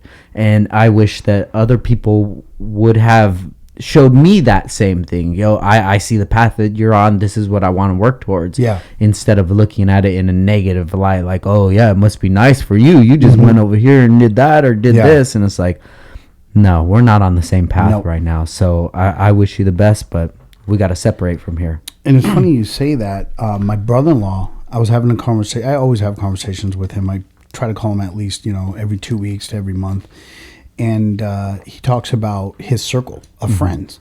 And he's the brokest person in his whole circle of friends. Yeah. Right? And and then sometimes I'll be like, shit, you know what? I need to surround myself with more people that are, like you said, like moving and shaking and stuff. And him being the brokest person in his friends, he's got a Ferrari and a Lamborghini in his driveway. And a Range Rover and an ES, you know what I mean? Lexus. So it's just kind of like one of those things is like, it makes you realize like, oh shit, there's a reason he's where he's at in life.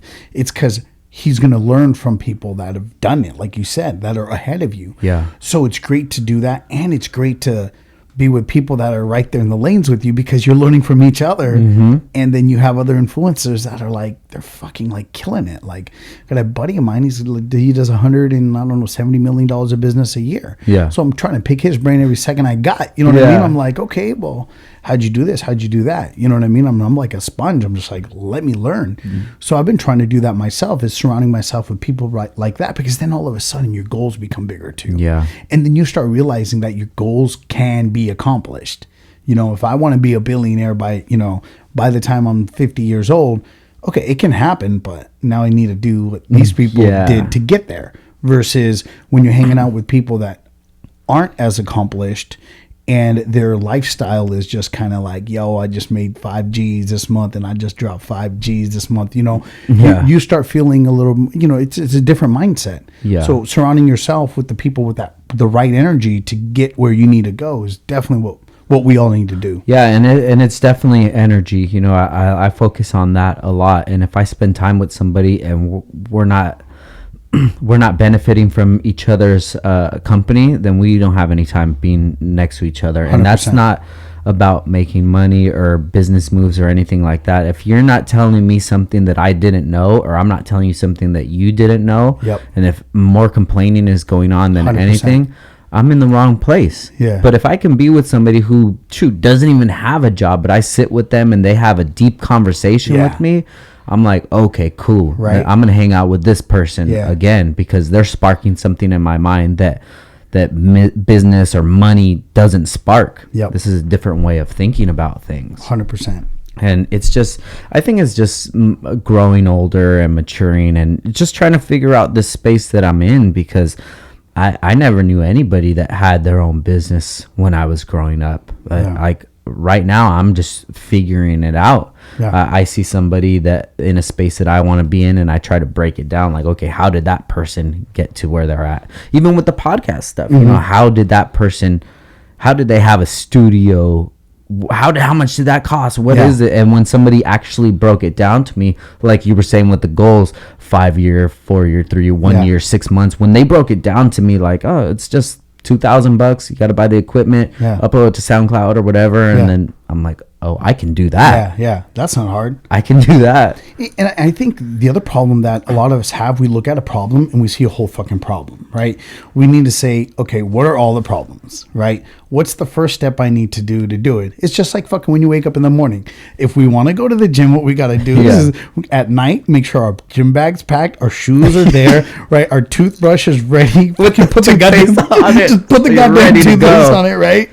Just ready to go. And every single step, you getting up is the first step, right? You using the restroom is the second step. Or you fucking say, no, I can't use the restroom until I use it at the gym. I don't give a fuck, right? You know what I'm saying? Like, hold it. Yeah, right? Hold that shit. Yeah. You know, get to the gym, then use the restroom. Otherwise, you can't. Yeah. Like, just creating something like that to you know, accomplish what you want to do. And it's the same thing with business.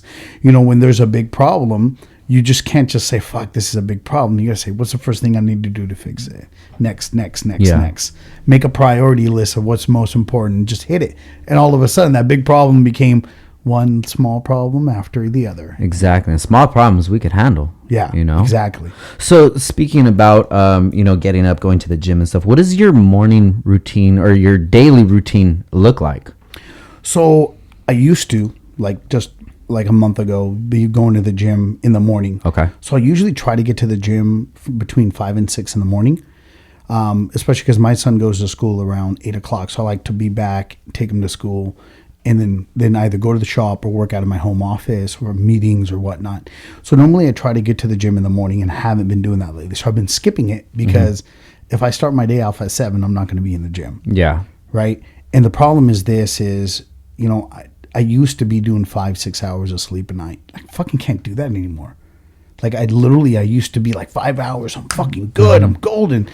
And I kept telling myself, yeah, I can do it. Now I'm fucking coming to the realization I can't. Yeah. So now what I'm trying to do is go to sleep earlier, right? Because it's not like you're not doing anything productive at night, right? After like 9 o'clock, you're not fucking doing shit. Yeah. Right. So I'm trying to get like 7 to 8 hours of sleep. Sleeping at night, wake up in the morning, go to the gym, hit the gym, shower at the gym, take my son to school, and then have the whole day either between the businesses, go to the store, meetings with the new media company that I just started. So it's just like a lot of meetings all day, and my schedule is like it's all over the place. I don't have the same schedule every day, which is great, but it also sucks because it doesn't have a fucking what's the word I'm looking for? No structure. Yeah. Right? Because it's not like I'm doing I go to my office and I do this and I do that. And then sometimes when you're at home, you're fucking in front of your computer at the house. It's not the same as having your office. You know, because then you have your distractions. It's like the reason we don't have a TV in our bedroom is that becomes a TV room, and then you're not sleeping there. So it's not sleep. It's like, hey, I can watch TV. So the next step I want to do is I have an office at the store. So I think I'm going to move everything out of the store and do everything out of there. Because that becomes like, this is my workplace. Like right here, this is your fucking podcast place, you know? Yeah. And it mentally, for some reason, our brains function better that way. So I feel like my schedule is just fucking weird. It's just all over the place. I'd like to try to put a little more structure into it, but it's just impossible because all my meetings are in different cities, different places, different times with different people. Got you. So let's go ahead and jump into the liquor store. Now, I wasn't aware of the name change. So it was Sam Sadakoi Liquor, and now it's Happy Place Craft Beer, Wine, and Spirits. Okay, cool. So let's go ahead and just go through the whole timeline of things. Like, how did you even end up acquiring the business, and how did you know that like that was something that you wanted to go towards? It absolutely wasn't. I did not want to do it. I was in sales. I did sales at Circuit City. I was working at Best Buy. I know you worked at Best Buy before. Yeah. But I didn't work for Best Buy. But back in the day, you remember Best Buy cell phones were sold by a different company? Got you. Okay. So I was an agent. I was a manager. First, I was a salesperson for the company. Then I killed it. So they're just like, we want you to be a manager. I'm like, cool. So then we started doing so good. I became a manager. I moved out to San Diego. And when I moved out to San Diego, I literally took that whole region of San Diego and went from last in the nation to number one in the nation. Oh, wow. Right. So killed it. And I'm just like, yeah, I love this. And but the thing is I took that same work ethic that I've always had as a kid working for somebody else. So I was always working my ass off. I worked more hours. I didn't give a shit. You know, I'm a grinder. I'm gonna get it. So I'm working my ass off. I'm busting my ass. And then the third month goes by. They're like, congratulations. But by the way, Best Buy is now taking over their own cell phone. So you no longer have a job. And at that time, Best Buy was trying to recruit me as a manager, but I was like, I don't want to get stuck in this now. I already went in the corporate world. I loved it. And now I hate it. I came home, I was like, fucking had a mini depression. Yeah. My mom and dad are just like, well, just go to our store. Because at the time, they owned it. They're just go to the store and go check up on it. Long story short, the manager there is doing shit that they shouldn't be doing. And the manager sees that I'm not allowing it. Yeah. And he quit. Right. All of a sudden, sales start going up. I start killing it. You know, obviously, it's just the personality. It's the energy. You know, when you walk in somewhere and someone's already got their cigarettes down, your bottle on the counter, says, "What's up? Hey, how's Jordan doing? How's he been? How's Susie? You know, boom, boom." Like, and you genuinely give a shit about people. Not only do they come back, they tell other people about it. So kept building the business up. And then in that meanwhile, I'm like, all right, cool. Now I'm going to go get a job. Right. And then my dad's like, well, you're doing a really good job. You know, won't you stay? I was like, 'cause you can't afford to pay me. This business doesn't make enough money to pay what I'm capable of making outside. It's just not possible. So I'm sorry. I'm coming from a selfish place. I'm like, I need to do that, And at the time he had like 10 stores, you know what I mean? Like one here, one there, partnerships with a bunch of people. And I'm just like, nah, I can't do that. I can't afford to take this much of a pay cut. And he's like, why don't you buy the business? I was like, I don't have money. So they set up a plan where I just pay him like $7,000 a month for the business, right? So basically most of my profit from the business for what is it, 10 years went to pay them off, right? So that's kind of how I got in the business. And then eventually we bought the property. So I bought the property and I expanded the store, and so that's kind of how I got started in the business, and when it was absolutely nothing I wanted to do. Yeah. So what's with the name change? What made you feel like you needed to change the name? So I'm looking at starting up. For the last 5-6 years, I wanted to open up multiple locations, right? Because the thing is with one location, buying power is really it's a pain in the ass. Yeah. And as you know, in being in an inventory business, it fucking sucks having to sit on a lot of inventory. So I was like, okay, well, I need to figure a way that I can buy the same amount, get the same prices, and not have to hold inventory. Right? So then I was like, okay, I got to go do another store. And I'm like, I can't put a Sam Sadakoi liquor in Oxnard. Yeah. Right? Yeah. Like, if I go put that in, like, Colonia, they're not going to be very happy. You know what I'm saying? Yeah. Like, let's just be real. Yeah. And so I was just like, but it's hard to change a name of something that I've built from where it was to what it is now. Yeah. When you quadruple a business in sales or times 5 of business sales, and you spend all these years, 15 years building this name, it was hard to change it because it's like, it works, so why change it? And I was like, you know what? It has to be something that's like, that resonates with me. So my mom's name's Happy. Oh, right? Yeah. And then somebody on fucking Yelp, thanks to this person on Yelp, put a comment up there, and he said, "This is my happy place." And I was like, fuck, that's my mom's name. This is a happy place. Everybody who walks in there fucking loves it. I was in vacation in Canada, and somebody was talking about, oh my God, I went to that store like 5 times while I was visiting family. Everybody over there's happy. Everyone's nice. So I was like, fuck, it just makes sense, right? Yeah. It's a happy place. I mean, we like to drink. We like to get our bottles. And it was just a fun atmosphere. We bump music. In the morning, we're hearing the dilemma of the day. You know what I'm saying? So we're literally just like cranking it out there and have a good time. So I was like, okay, that makes sense.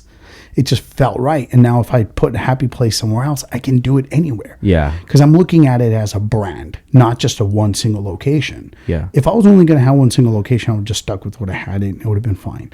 So that's why I did it. Because it was my mom's name. She never gets credit when it's due, right? Because that's the thing is mommy's like, they love you unconditionally, but yet, we don't appreciate them as much as we should, just like we don't appreciate the ocean when we live in fucking Ventura County. Yeah. Right? So I was like, you know what? I want to do a shout out to my mom on this, right? Yeah. And put like her nickname in, which is Happy, and do something where I can start opening a second location. And we're going to create this cool bar/liquor store environment. Cool. So I already got my licenses for a bar and a liquor store to open up a second one.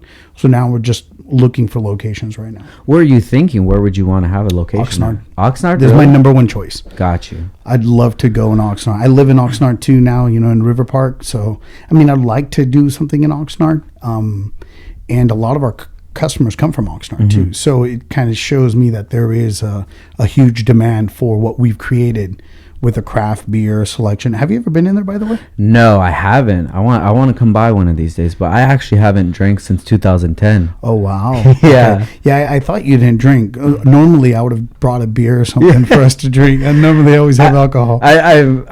We've had I haven't had it, but Ashley's had the Bloody Cure before. And I'm really? like, man, I want to have that, but you know what? You I can don't drink. So you know what? When we have it, I'm gonna get you a bottle of Bloody Cure, and we're gonna get non-alcoholic beer. Dude, and let's do it. Let's do it. I'm down, man, for sure. Hell yeah. That sounds like a super good plan because that's kind of one of the things I miss about drinking is having like a nice michelada. Done.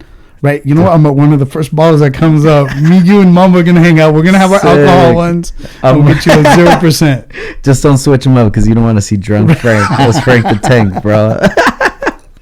Dude, that's awesome, man. So your parents, they came here from India and they got into the alcohol industry and it just exploded from there? Yeah, so he got, really honestly, he like I said, he worked at Lucky 7. Yes. It was actually called 7-Eleven back then. And then from there, that was the first store he bought, was the Happy Place Craft Beer, Wine, and Spirits. Got you. And he bought that, and then from there he got into real estate, but started buying real estate, a building, and turning it into a business, and then selling the real estate or selling the business, keeping the real estate. So literally the way that he helped himself was real estate. Business was what was the big driver, but it was the real estate that really made a big difference for him. Got you. Buying a depreciated property, putting in a business, building the business, selling the business, keeping the real estate. Now, was that something that was familiar to him in India as well? No. So how did that even happen? That's a great question. I don't even fucking know. It's crazy, man. You hear people come from other countries and they come to the U.S., even California, and become extremely successful. I think there's a couple of things, right? Number one is you're driven, right? Your drive is completely different. You're like as a lot of Americans, we're totally like we're blind when it comes to, work ethic and doing that. Like you think, 8 hours a day. Oh my God, that's a hard day. 40 hours a week. Fucking shut the fuck up. You know what I'm saying? We are so lazy as Americans that we complain about a 40-hour work week. When somebody comes from a country where people sleep outside and there's poverty everywhere, and they come here and they say, shit, if I work 40 hours a week, 40 hours a week, I can have a living. Now, if I work 80 hours a week, I can save 40 hours of my paycheck and build a life for myself. Right? So it's that mindset, that mentality. Right? Now, don't get me wrong. If all you want to do is work 40 hours a week and have a good, comfortable life and you're okay with that, great. But don't fucking complain about your life if you're working 40 hours a week. Yeah. Right? Because you can work 80. You know what I'm saying? You can work more hours. I like that, dude. You know what I'm saying? No, Definitely. I don't mind somebody who just wants to work fucking 1 day a week. Good to you. Don't fucking complain about it. Yeah. If you complain, you can fucking solve the problem. Yeah. You know? It goes back to what we're talking about. Take ownership. Take ownership of the problem. Come up with a solution. Yeah, definitely, man. So I think that's the biggest thing, is coming from a different country. Your mindset's different. You're willing to work harder. You know you have to. You're the underdog. I mean, you know what I'm saying? I mean, like some of the best basketball players or best sports athletes are the ones that they're like, oh, well, this guy wasn't supposed to be that good. Now all of a sudden he's one of the greatest. Like, how are you scoring 25 points a game? You're like 30th pick. You know what I'm saying? You should be doing 3 points a game. Like, so I think it kind of happens the same with entrepreneurship. And then plus, like, when you come here, you don't have a choice. Yeah. Right? You don't have a life. You haven't been taught, like, oh, well, you just work and then you party. And now with this new generation, I think it's even fucking harder because social media, they make it seem like life is supposed to be that way. Mm-hmm. Right?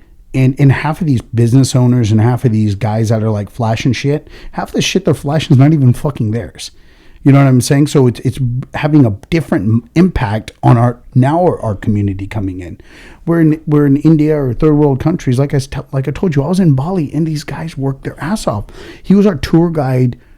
Our tour guide was running around with us for like 12 hours to 14 hours a day, happy with a fucking smile every goddamn time. Wow. Right? He took care of our shit. He grabbed our bags and I'm like, I got my bag. He's like, no, sir, I'm going to carry your bag. I'm like, fuck. I'm proud of it. You know what I'm saying? Like, he wanted to work. He's like, I'm thankful I have work. God bless you guys for hiring me. You know? Yeah. So I'm helping that guy out a little bit. So if you're going to go do a trip to Bali, it's Go Loca Bali Tours on IG. Fucking kid is amazing.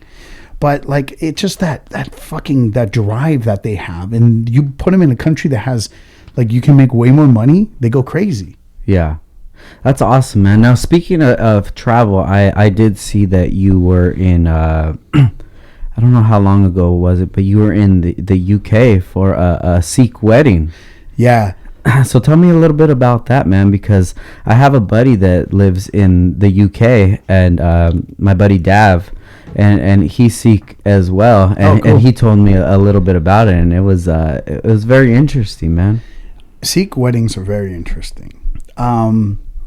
Like, they literally go on for a whole week of partying, bro. Like, Yeah. like your liver's hurting, right?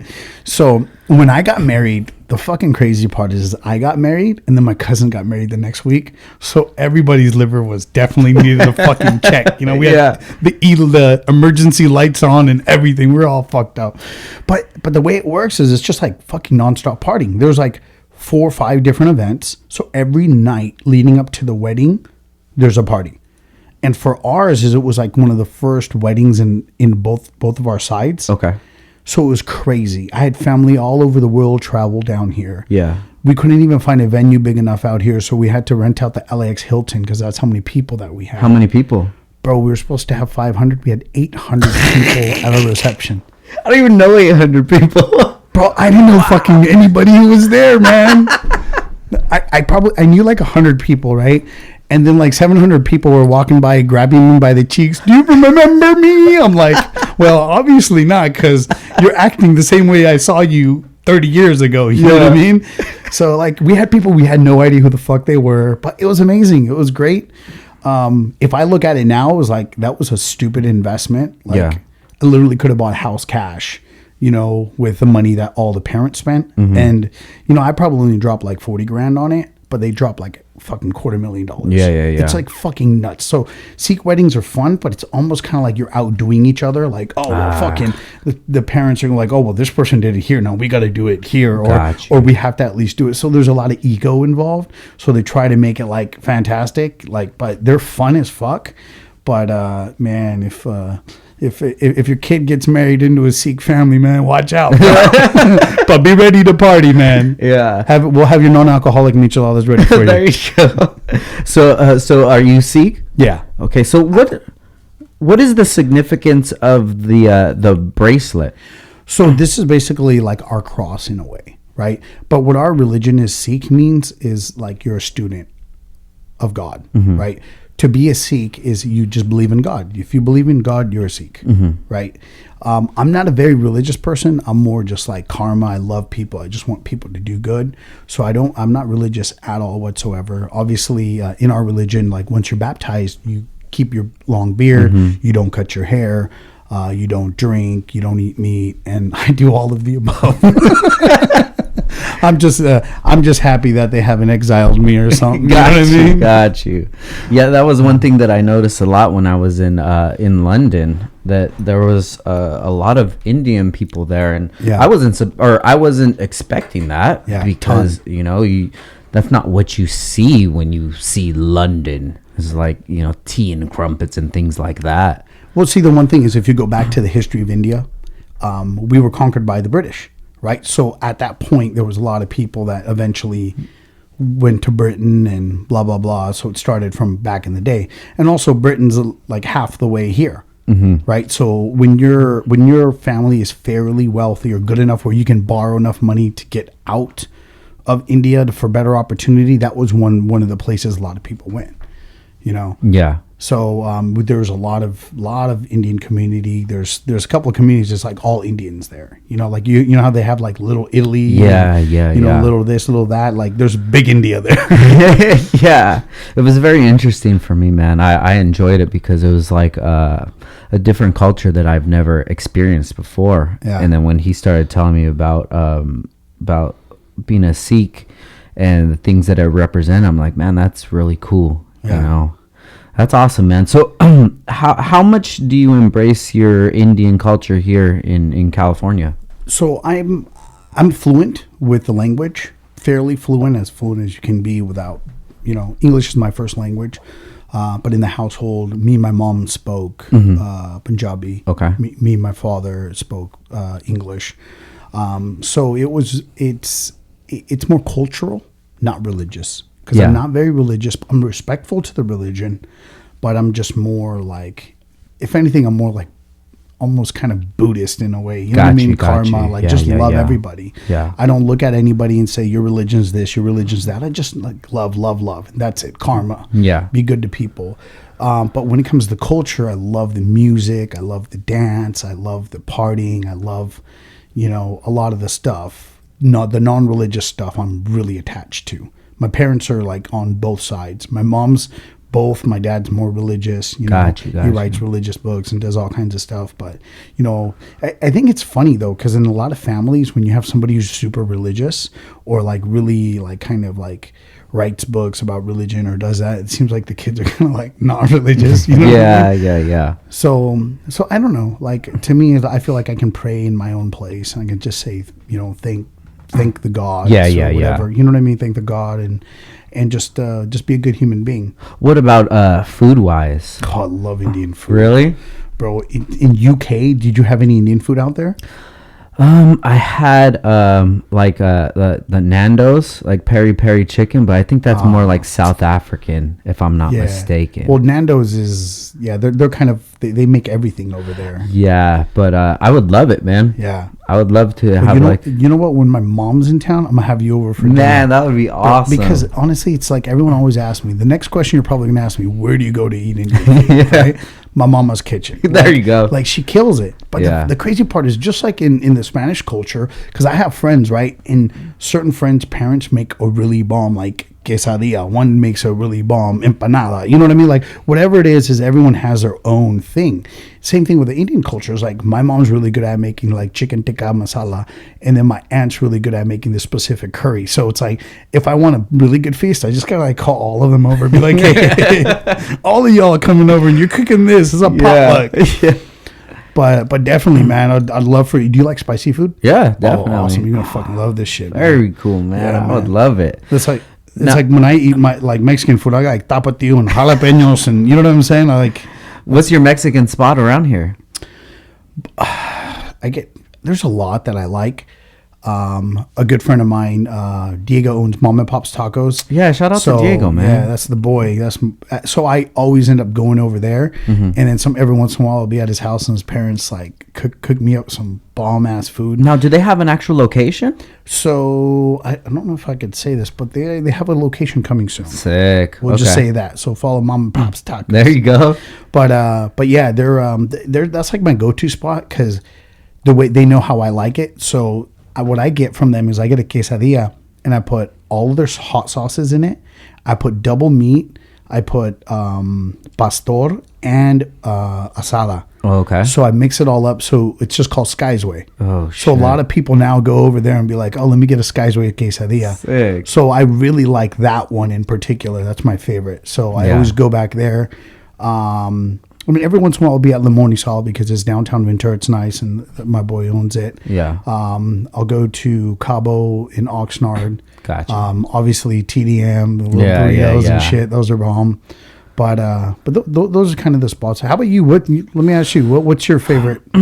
Around here, I don't know, man. I think like probably the best would be El Pescador. Okay. In Fillmore? Yeah, definitely Bomb. a Fillmore one. I agree. Man. But I have been keeping an eye on that Facebook, Instagram page, Trendy Eats. Yeah. Are you familiar with that? Yeah. There's been a couple places that's popped up, and I went to them, and they're places I would have never walked into. Yeah. But it's just wow, this is really good food, man. Okay. So I think that's on my list is just to try more, Bunch of more of that. I think me too. I think I want to try other stuff too. I feel like I kind of stick to some of the same ones that I know. How about Taqueria Tepatlan? Have you been there? No, where's that at? Avenue? No. I like there. Yeah, I love to eat, food. man. Yeah, me too, that's my thing. I love, like I told you, like I spend most of my money on food and alcohol. Yeah. So, you brought up Diego, man. How long have you known Diego for? Because he's like OG hustler, man. OG hustler. Yeah. The OG club promoter. Yeah, knows everybody. You know, it's funny. We just say if you don't know. If you don't know Sky or Diego, you just haven't been in the community at all. Because man. Between both of us, we have different crowds and different people we know. But I've known him forever. Yeah. You know? A throwback. Check this shit out. So he calls me up one day and he's like, bro, I'm gonna do a birthday party. Like this is how OG this dude is and how big of a couple promoter at the time. He calls me up. He goes, hey, I want to do a big party. I'm like, you do a big party every year. There's like 400 or 500 people at your fucking birthdays. And they're paying for admission and buying drinks. He's like, yeah, but I want to do something on steroids. I'm like, what are you talking about? Yeah. He goes, I want to rent the Ventura Theater for my fucking birthday and have a birthday party with 1,000 people. And the first thing I said is, let's fucking do it. Yep. And then at the time they're just like, oh, well, we're not going to rent it out for somebody's birthday party.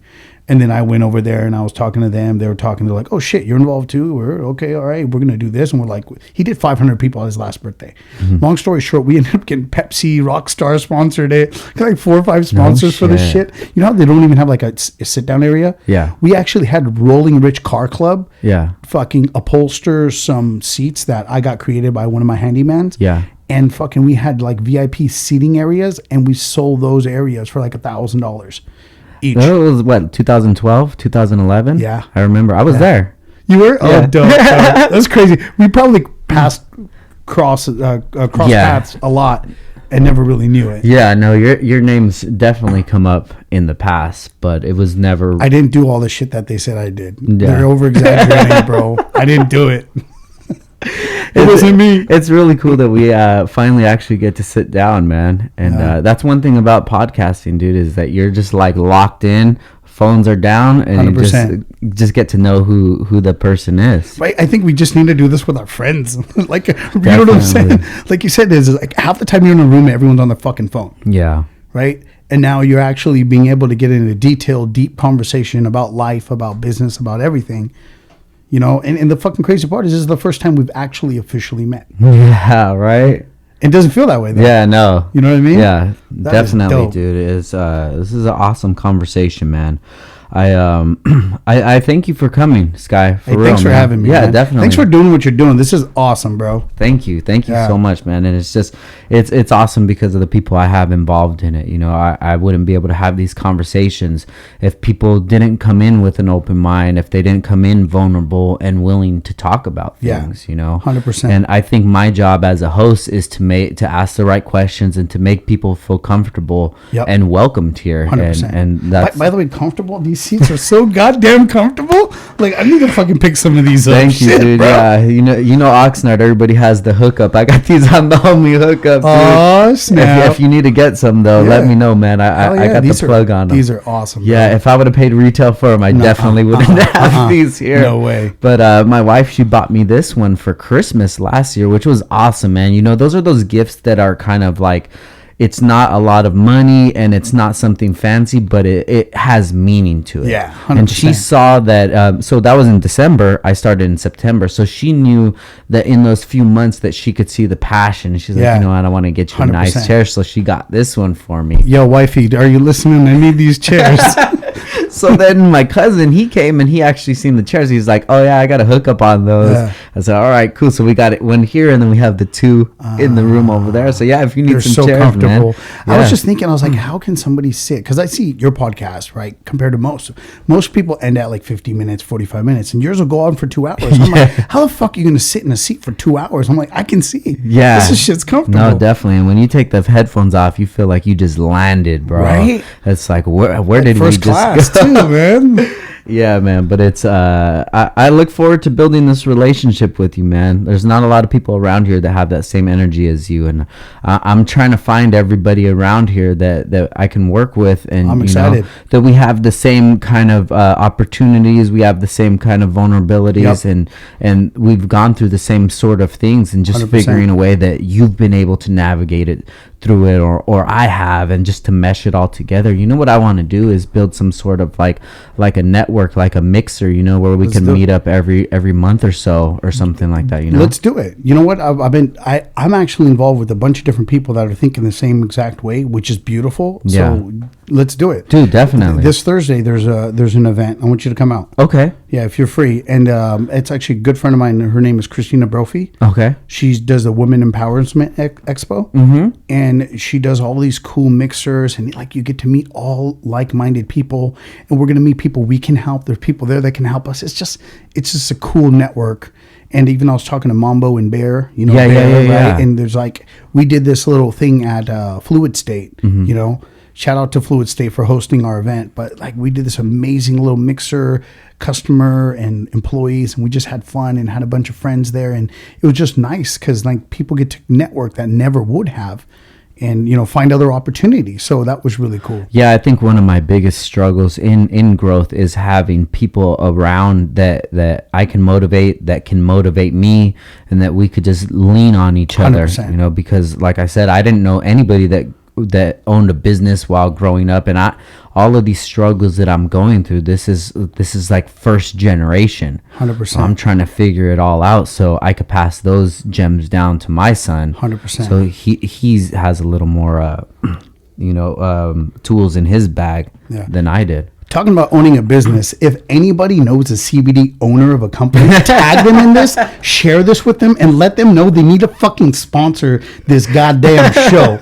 The man uses it, he loves it, and he's good people. And fuck, man, we need to get a CBD sponsor. Thank you, man. Hell yeah, I might even make a company my damn self, right? Dude, you know. Let me know, man. Dude, I'm telling you, CBD really changed my life, bro. Yeah. It's caused me to further my career even faster than I have before. That's your name, CBD changed my life.